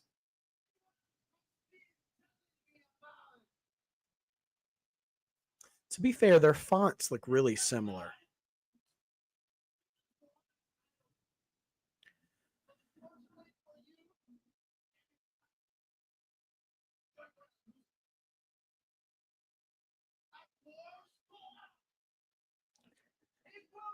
This announcement saved the show. Guys, Worlds Collide. Four-way for the NXT North American title. Ethan Page, Javon Evans, Laredo Kid, the AAA Cruiserweight Champion, and Ray Phoenix. Get your chips, get your salsa, get your chorizo. It's going to be spicy. It's going to be good stuff. Dude, Ray Phoenix and Javon in the ring together, period. It's going to get nutty in that ring. And also, yeah, Ava talking backstage with Robert Stone. For Ethan Page is facing 3 different contenders, and Ricky Saints is not one of them. What do you guys make of that? What do you guys make of that? Let me know.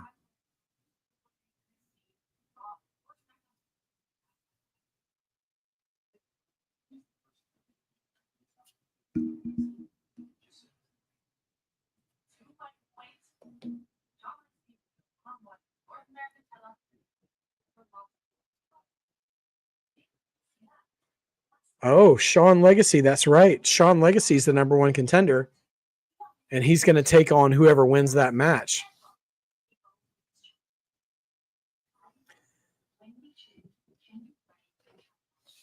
Guys, I have to keep on pointing out, they have booked up like the next 2 or 3 matches for the next North American title contenders, and Ricky Saints isn't anywhere in the conversation.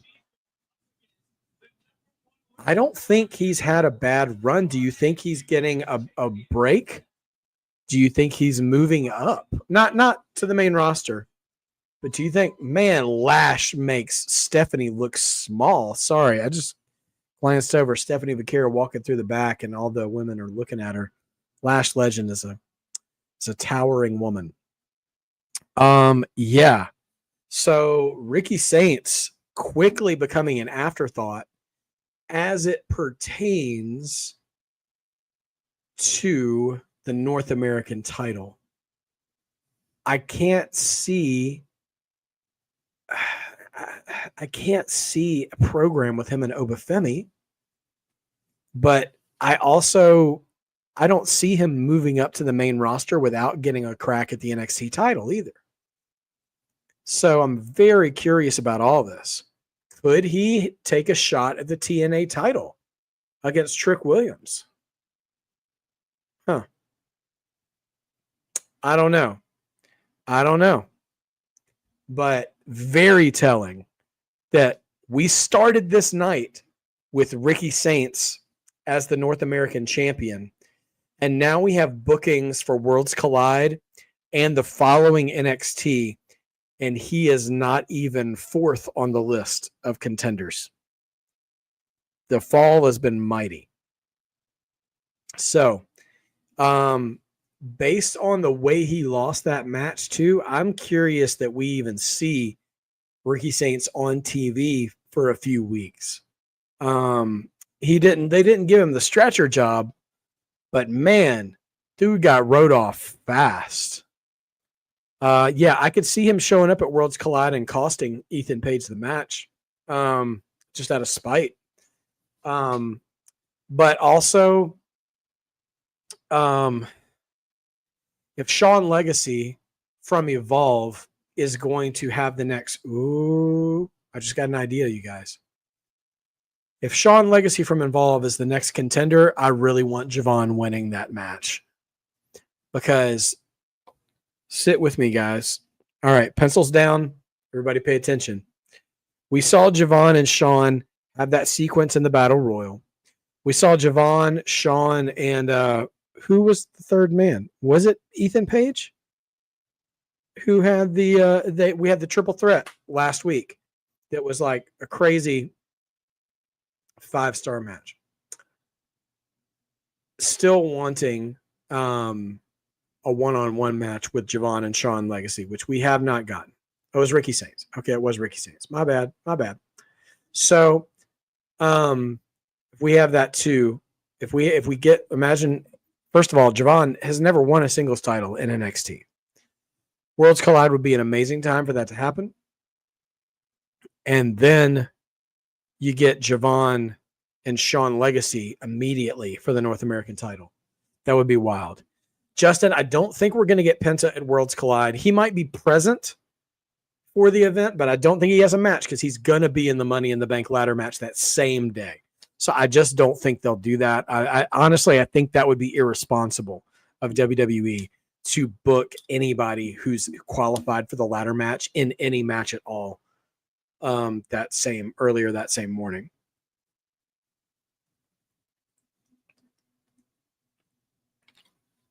So yeah, I do think that the event is important enough that Penta would be visible. It'd be even fun to do a little backstage, like bump into each other with Penta and Phoenix before the match would be fun. Oh, I'm sorry, George. I misunderstood you. I would love that triple threat match as well.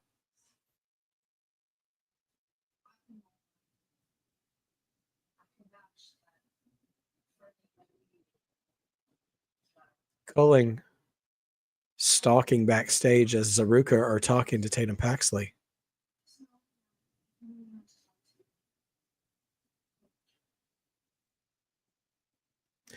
Oh, a little wholesome moment there from Zaruka. But also the culling just kind of stalking from the background. All right, so the TNA title's on the line next week.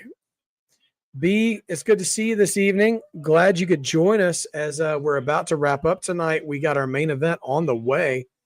So we got a rounds match next week as well. And in addition to the TNA title match between Santana and Trick Williams, Miles Bourne taking on Charlie Dempsey with his freedom from No Quarter Catch crew.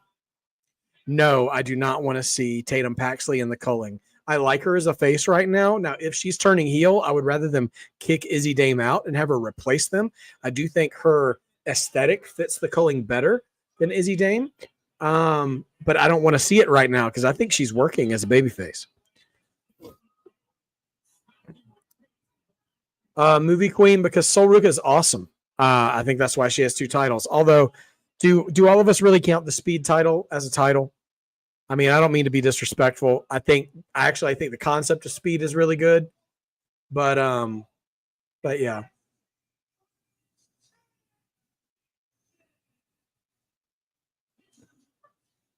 All right, Fatal Influence coming to the ring. JC Jane has put in a lot of work into her time at NXT, but I've never really cared for Fatal Influence. They just don't do it for me. And also, Stephanie needs to make short work of this. Nobody asked for speed. Stay off drugs. Listen to me, Mr. T. Oh gosh. Speed as a program on Twitter/X though, a lot of fun. I like it I kind of like it existing in its own universe and not really being a part of the main roster storyline anymore. It would be nutty. It always feels a little weird to be like, so and so is our new speed champion, you know? Okay, Stephanie Vaquer's not wasting any time. She's jumping right in the ring, and JC was ready for her, already laying the stomps in.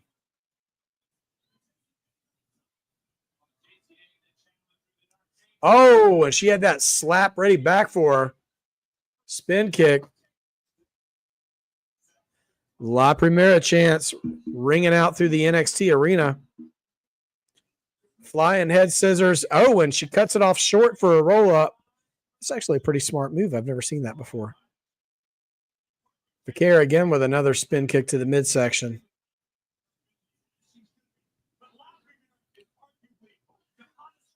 Okay.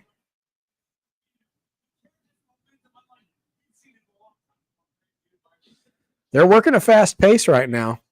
Lots of reversals. Ends with a hard forearm shot to the face from Stephanie to JC. Oh, we already getting ready for the Devil's Kiss, man. Stephanie ain't working by the hour tonight. Oh, JC backs out of it.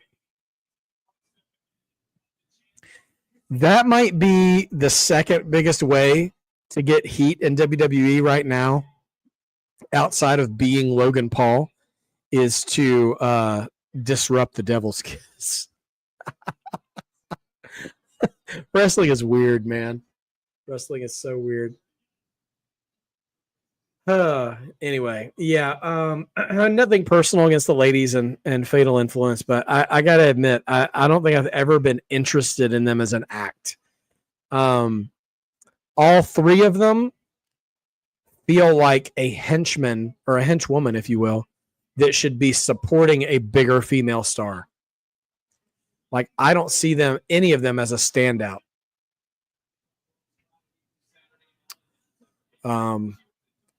So I don't know who you'd pair them with, but I think they should all be supporting someone else instead.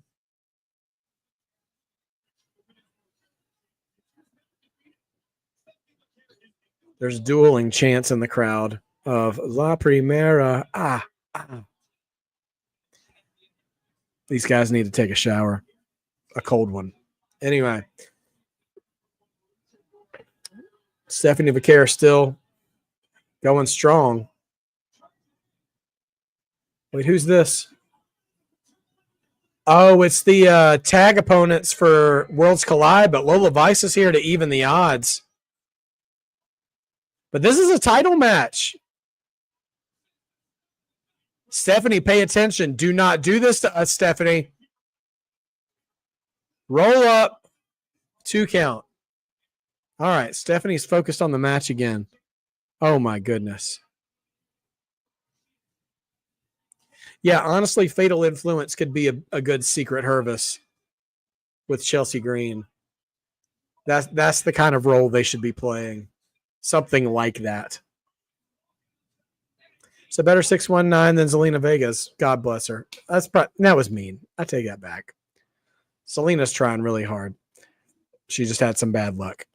But yeah, man. I got nervous for a hot second there that those AAA women were going to ruin one of the best things we have going in NXT right now. To sell the Worlds Collide show. But Lola Vice made short work of that.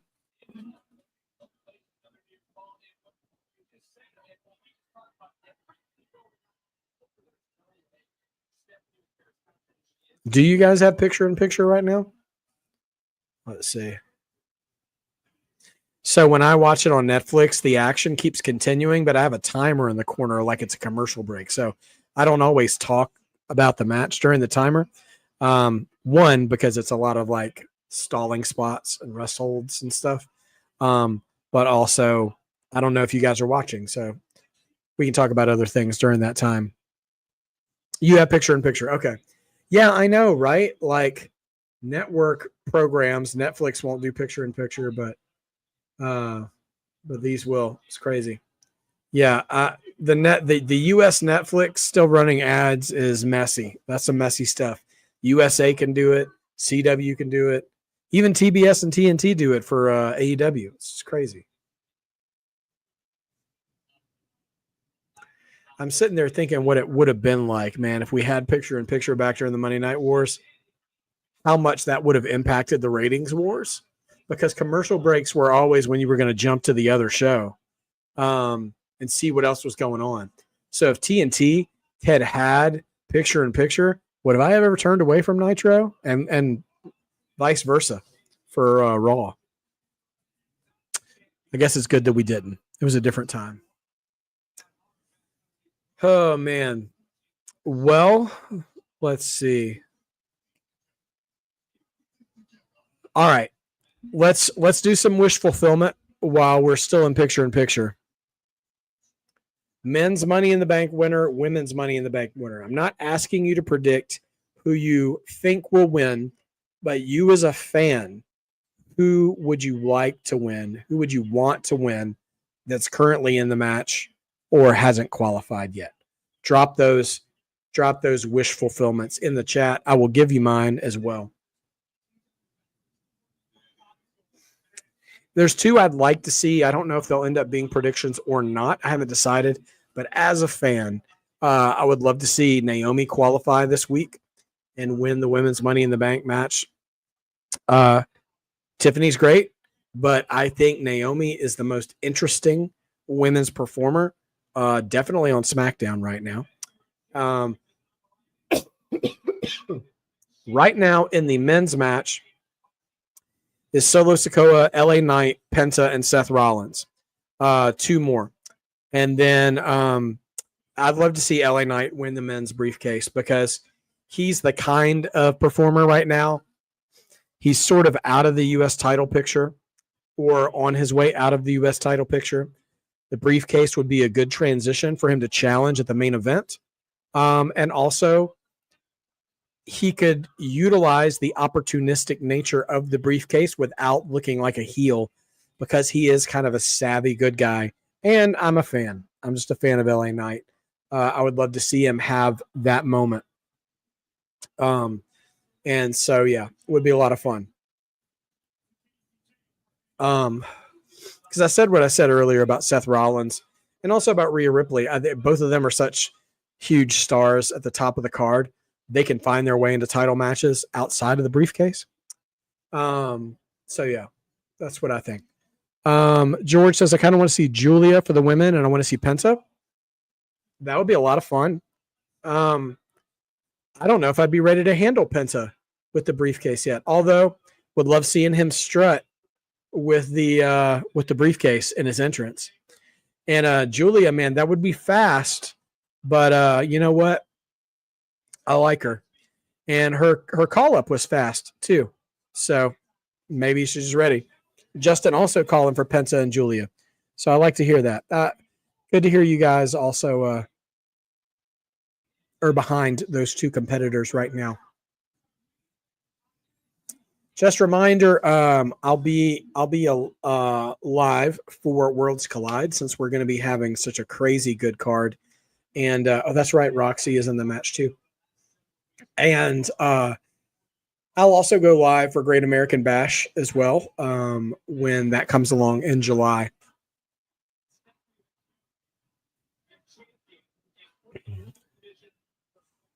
My gosh, these thirsty chants for Stephanie Vaquer, man. Goodness gracious. Yes, Sophie, Ray Phoenix is part of the Worlds Collide show. That was announced earlier tonight. I think you were out of the chat. There's going to be a fatal four-way match for the North American title The new champion, Ethan Page, is defending against Javon Evans, Ray Phoenix, and Laredo Kid from AAA, the AAA Cruiserweight Champion. And that was done in a segment earlier tonight. A&B Combos, you're going to Worlds Collide. Oh, how fun. Oh, that's awesome. Excited for you guys. That's great. Did you do the double tickets? Are you going to Money in the Bank as well, or just Worlds Collide? Let me know. And let me know if going to Worlds Collide, if I need to go live for Money in the Bank, because I'll be glad to do that as well. If you guys need a break after being at a show earlier that day. But that's going to be a great show.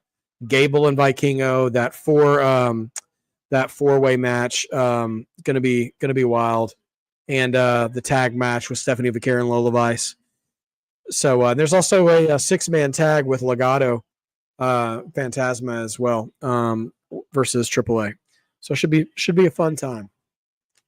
A lot of show stealing opportunities for sure.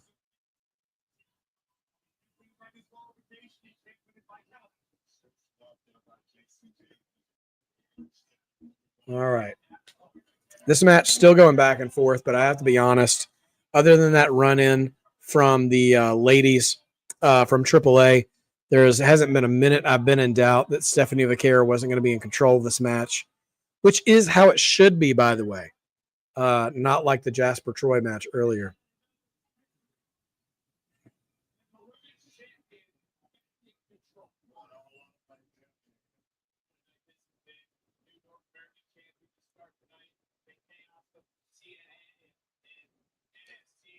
Oh, man.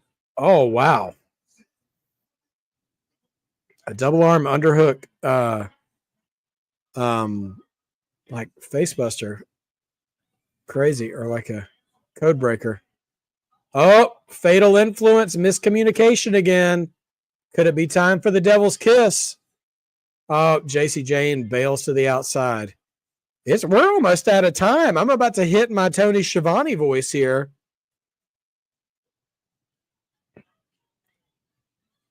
Booker's going to be really upset if we don't get a Devil's Kiss.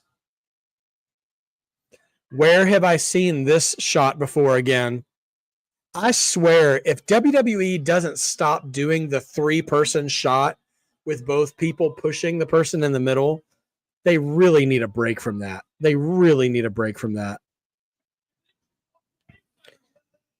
Dawsey, this crowd is super parched. This is wild. Dawsey, yes, this crowd is quite parched.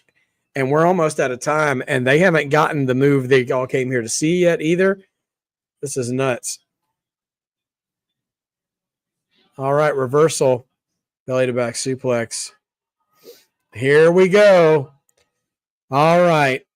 The Gooners are out. Sorry. But here it comes.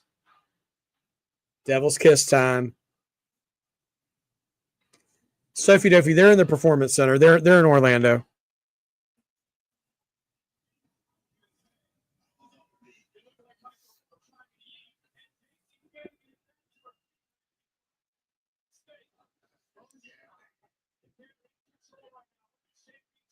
Uh-oh. And now Stephanie's put on the top. Man, oh, man. Oh, man. 619 out around the post. JC Jane is not winning the women's title. You can shut this match up right now. Oh, man. Discus punch. JC Jane. 2. What?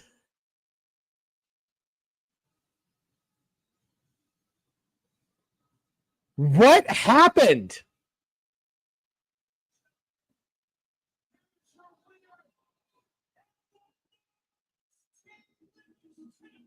Are you kidding me?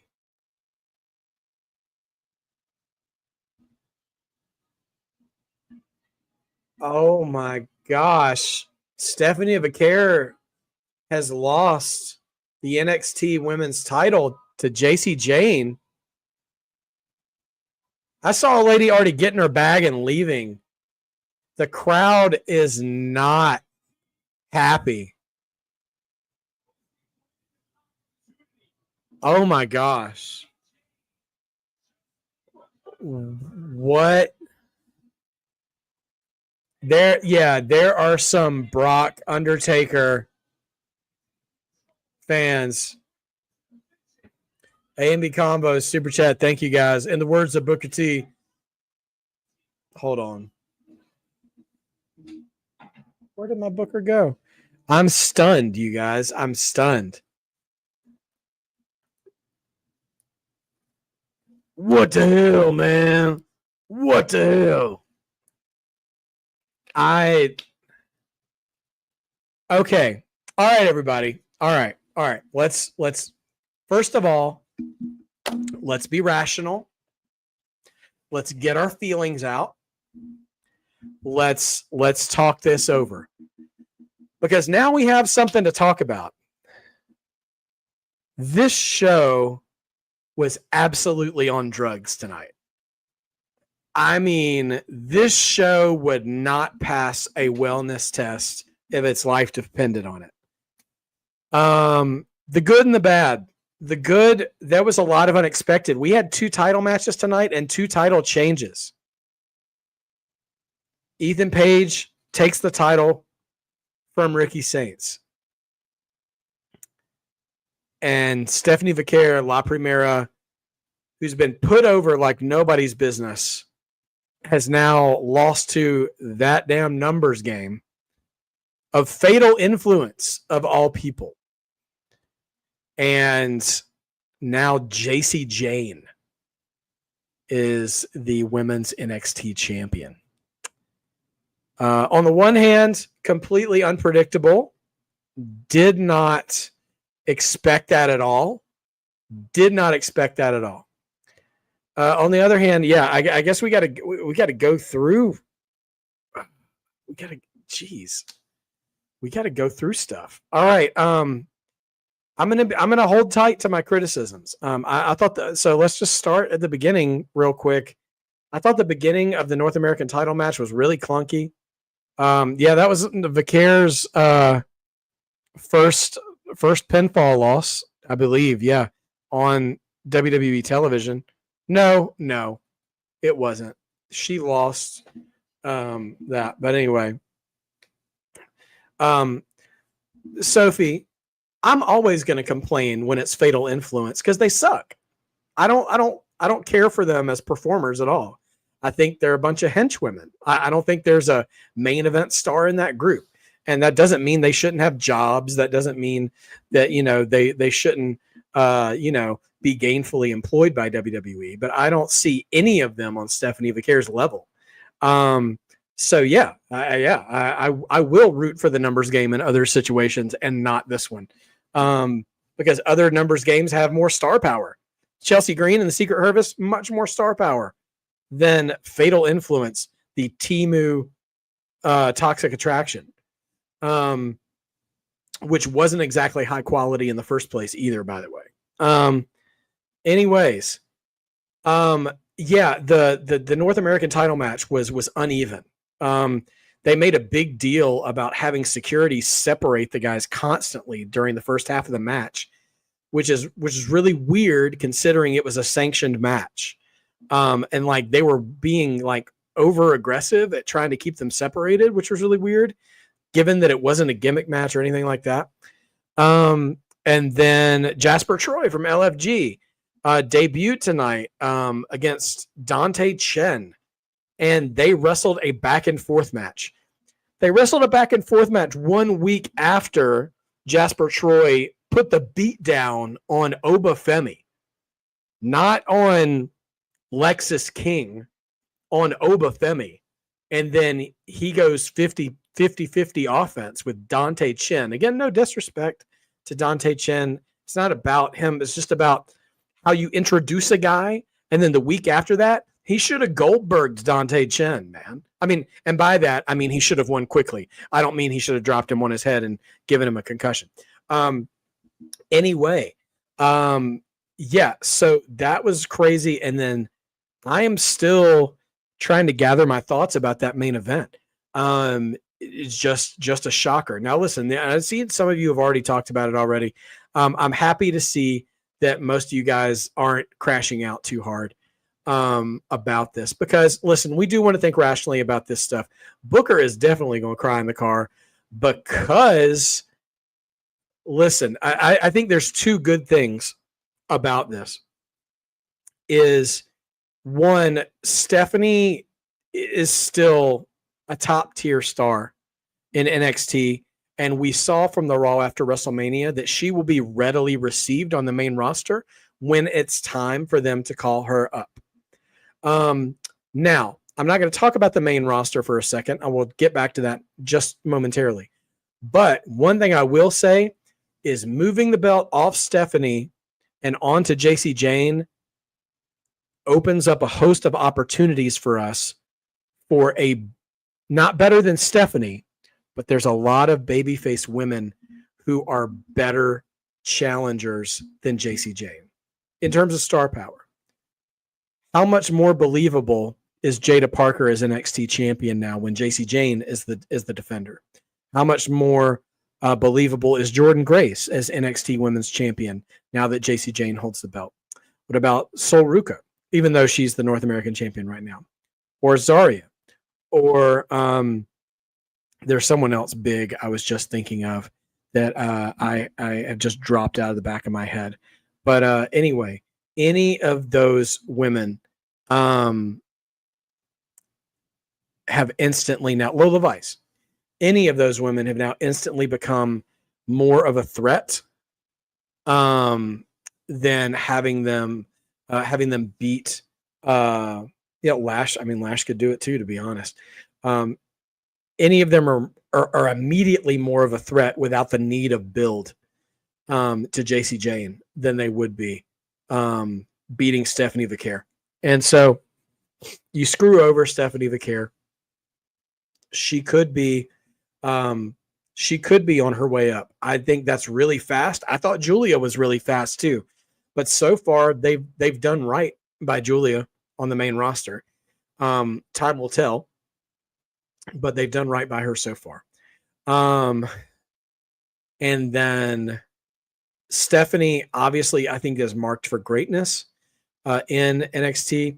And so, yeah, I don't know. And listen, I don't know that they can't immediately have a rematch either, because I think I'm thinking this way because of how they treated Ricky Saints.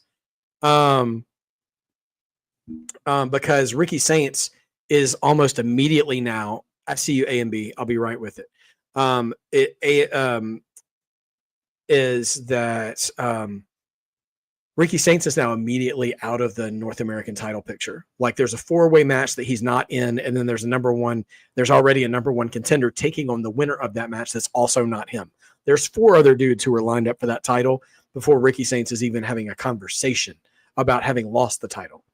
So that was real fast. I don't know if he's taking a vacation or if he's going somewhere else. Yes. And Julian, hi, Julian. Welcome to the chat. Great comment as well. Before I get to the super chat from A and B, there's going to be a fallout within Fatal Influence sometime soon too. They're already showing signs of dissension and have been for weeks. And now they have the title. Like I don't know. All right. Super chat from A and B Combos Wrestling Edition. But she beat former TNA champion Jordynne Grace. And then this, come on, man. I know. They were booking her to like Bret Hart levels of indestructibility, early 90s Bret Hart levels of indestructibility, and taking on all comers and mowing them all down in the way that she does. But yeah, I don't know. I don't know, guys. I don't know what the future holds for Ricky Saints. I obviously, whenever they want Stephanie Vaquer, they're going to take her up there, and I think they're going to treat her super well. Sophie asks, Julian, well, hey man, thank you so much for being with us, for joining us now. We are all a little surprised at how NXT ended, and just talking about it now. Sophie, you actually bring up a really good point, and I think that's indicative of tonight's show. Wonder how long they planned on JC beating Stephanie. It really felt like tonight's show, more of it than not, felt a little last minute to me. I'm just saying that's how it felt. I have no evidence that any of that is true. But it just didn't seem like there was a whole lot of forward planning or almost like a lot of reactionary booking to get to the next place they want to go. You know what I mean? Like it wasn't a good transition night. So like, because they did that with Jasper Troy, I'm still have a bad taste in my mouth about that match. Mike Santana, like he's good. I mean, he's good. I think we've been spoiled with really good wrestling in NXT, and he's maybe just underneath that, or at least the match he had tonight, and that could be chemistry that he has with Tavion Heights, and that's how that went down. I don't know. But next week, guys, we're getting Trick Williams and Mike Santana for the TNA title. We're getting Miles Bourne and Charlie Dempsey, a possible breakup of No Quarter Catch Crew there. And we're on the road to Worlds Collide. And man, oh man, like yes, JC Jane was a part of Toxic Attraction. It was her, Mandy Rose, and Gigi Dolan, who, you know, those other two ladies are both no longer with the company. JC Jane is the Charlie and the Chocolate Factory of that.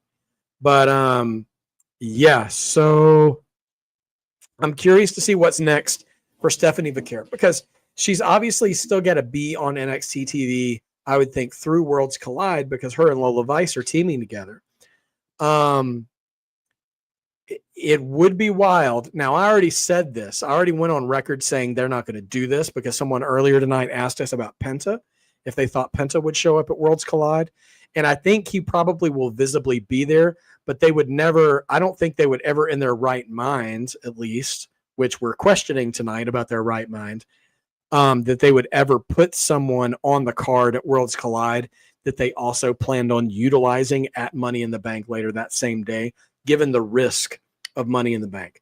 That being said, now, how wild would it be if Stephanie Vaquer, in some capacity, okay, some capacity, I don't know how, I don't know what, makes an appearance at Money in the Bank later that day? I just wonder how that will go.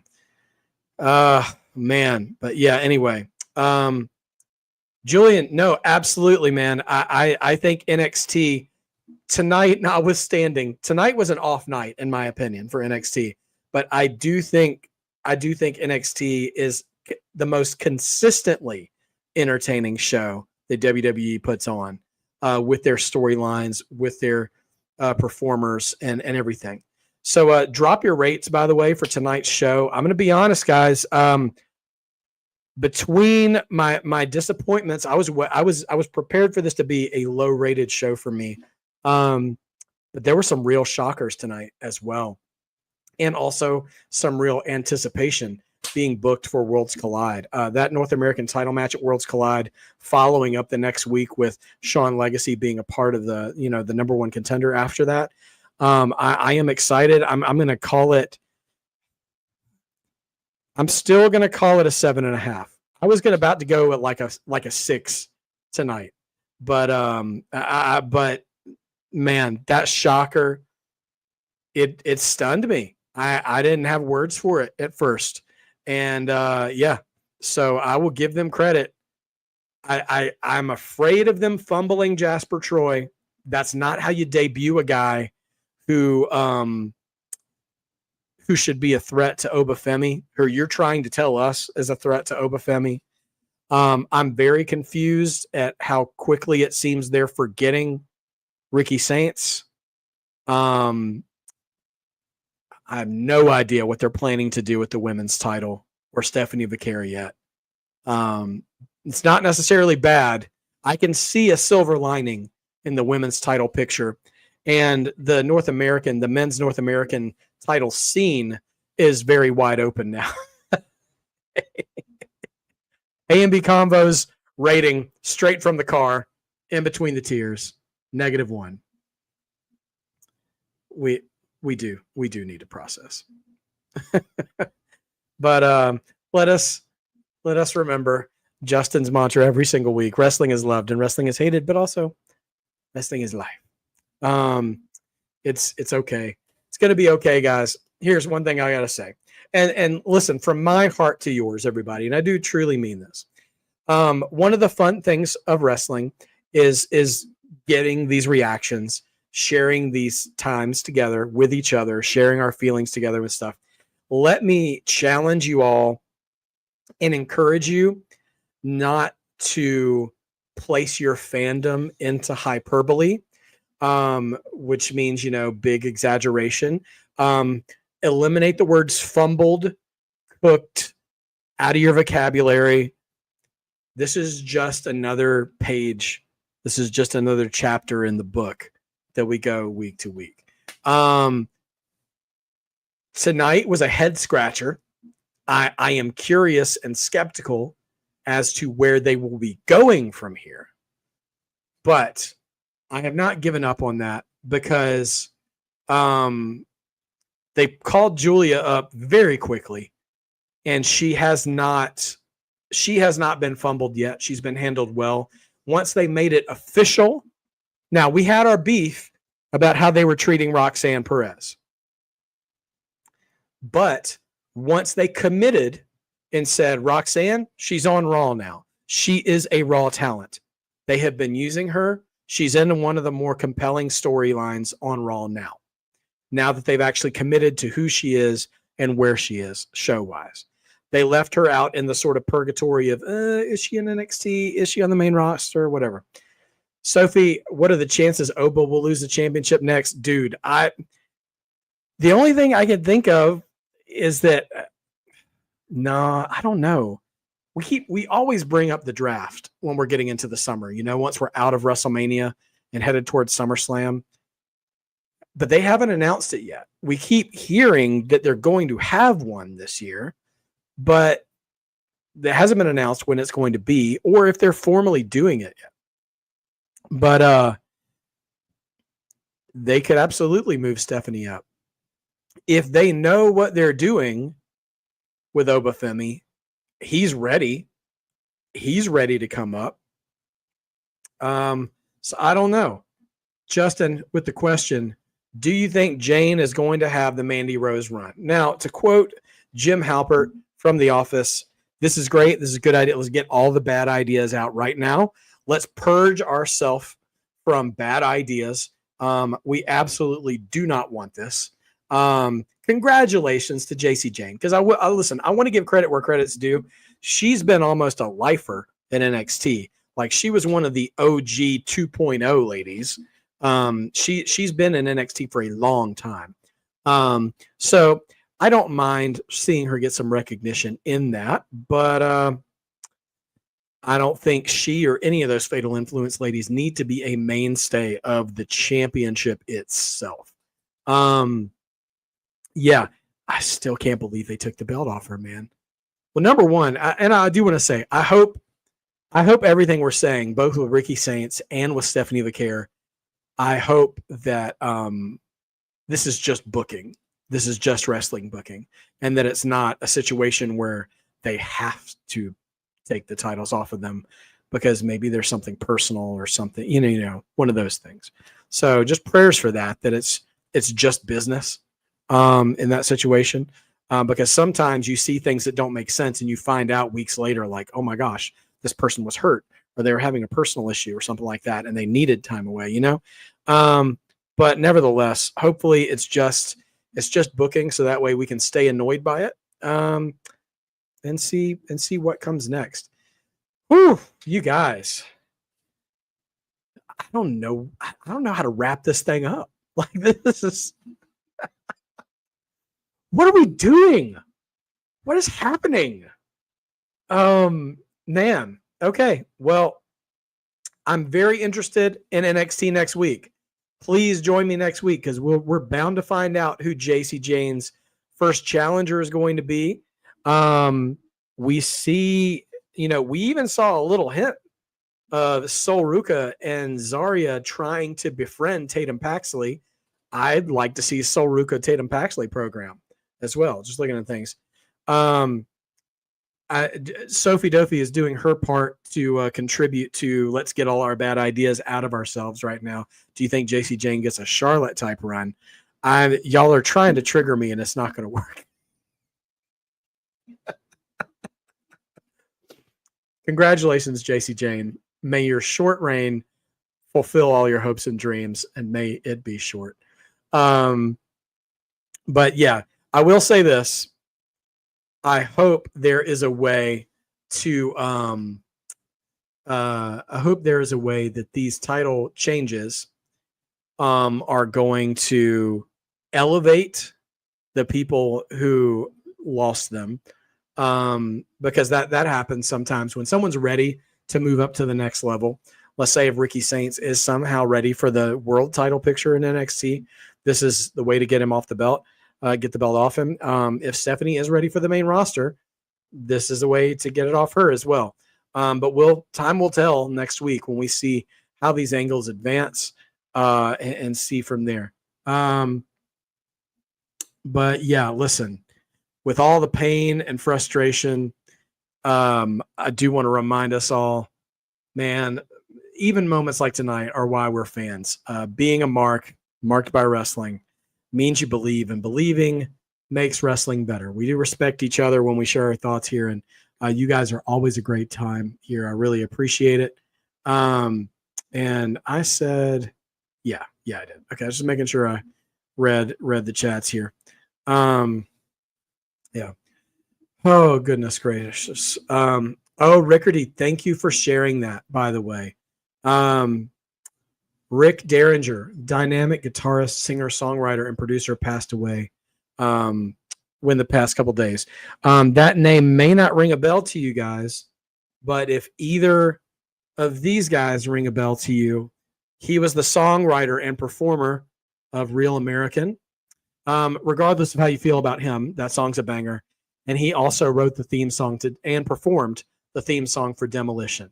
Back long before the days of Def Rebel, we had Rick Derringer, who was kind of he was never the overall guy, but he worked in conjunction with like Jimmy Hart and Jim Johnston for some of the most classic themes from that Hulkamania era of WWF. Mainly Real American and Demolition are the ones I remember the most. But yeah, if you've ever heard those themes, that was Rick Derringer. You knew who he was without even knowing. And rest in peace, Mr. Derringer. Thank you for the memories. And I will remember you every time I think of those theme songs. Justin asks, who do you think will lose the title first, Ethan or Jane? Honestly, I think Ethan will, because he's already held the title once, and they're already stacking up contenders in front of him. And it doesn't look like they're trying to, I didn't get the impression they were trying to build the North American title division around Ethan Page for this either. So I think he, honestly, deep down, I believe they're both placeholder champions for the next era of whoever they're picking. But I think they have more bullets in the chamber, so to speak, for the North American title division. Like Javon Evans, remember, Javon Evans has not held a title in NXT yet. Has not held a title in NXT. Main evented here, there, and everywhere. No gold. So I think he absolutely could be a contender there. So anyways, yeah, what a show tonight, you guys. Thank you so much for joining with me. I will put the poll up tonight because, oh my goodness, quite a number of marked moments we can choose from. And we will go from there. 2 title matches, 2 title changes. Did not expect that coming into tonight. So the adrenaline of the shock of tonight is still strong with me. Also, by the way, guys, if you ever want to talk movies with me, you can follow me on Instagram or on TikTok. I give pretty routine. I routinely give reviews on different films, TV shows on both those platforms. Would love to chat movies with you guys as well. So thanks again. I will likely see you in the chat Friday for SmackDown. Now that things are settling down just a little bit in my household before they get exciting again. We have a graduate in our house getting ready to graduate high school this year. So it's going to be more excitement under my roof. So nevertheless, thank you guys for being here. Appreciate you so much. And don't forget to be a mark. Being mark just means you believe. Believing makes wrestling better. And keep an eye out for the channel for my 2K tournaments that I'll be streaming on the retro titles. And we will start as a honor for George. We're going to start with a tournament for the WCW World Heavyweight Championship. I will be playing through that first in my first stream. So anyways, thank you guys so much. I'll see you guys for SmackDown. Don't miss SmackDown. 2 solid triple threats coming your way, qualifying for Money in the Bank. And I'll see you again next week, guys. And be prepared, because to quote that evil man in the New Generation era, anything can happen in the WWF. I felt that tonight. This was definitely an anything can happen kind of night. So we'll see what next week holds for us. See you guys next week for NXT. Take care, guys.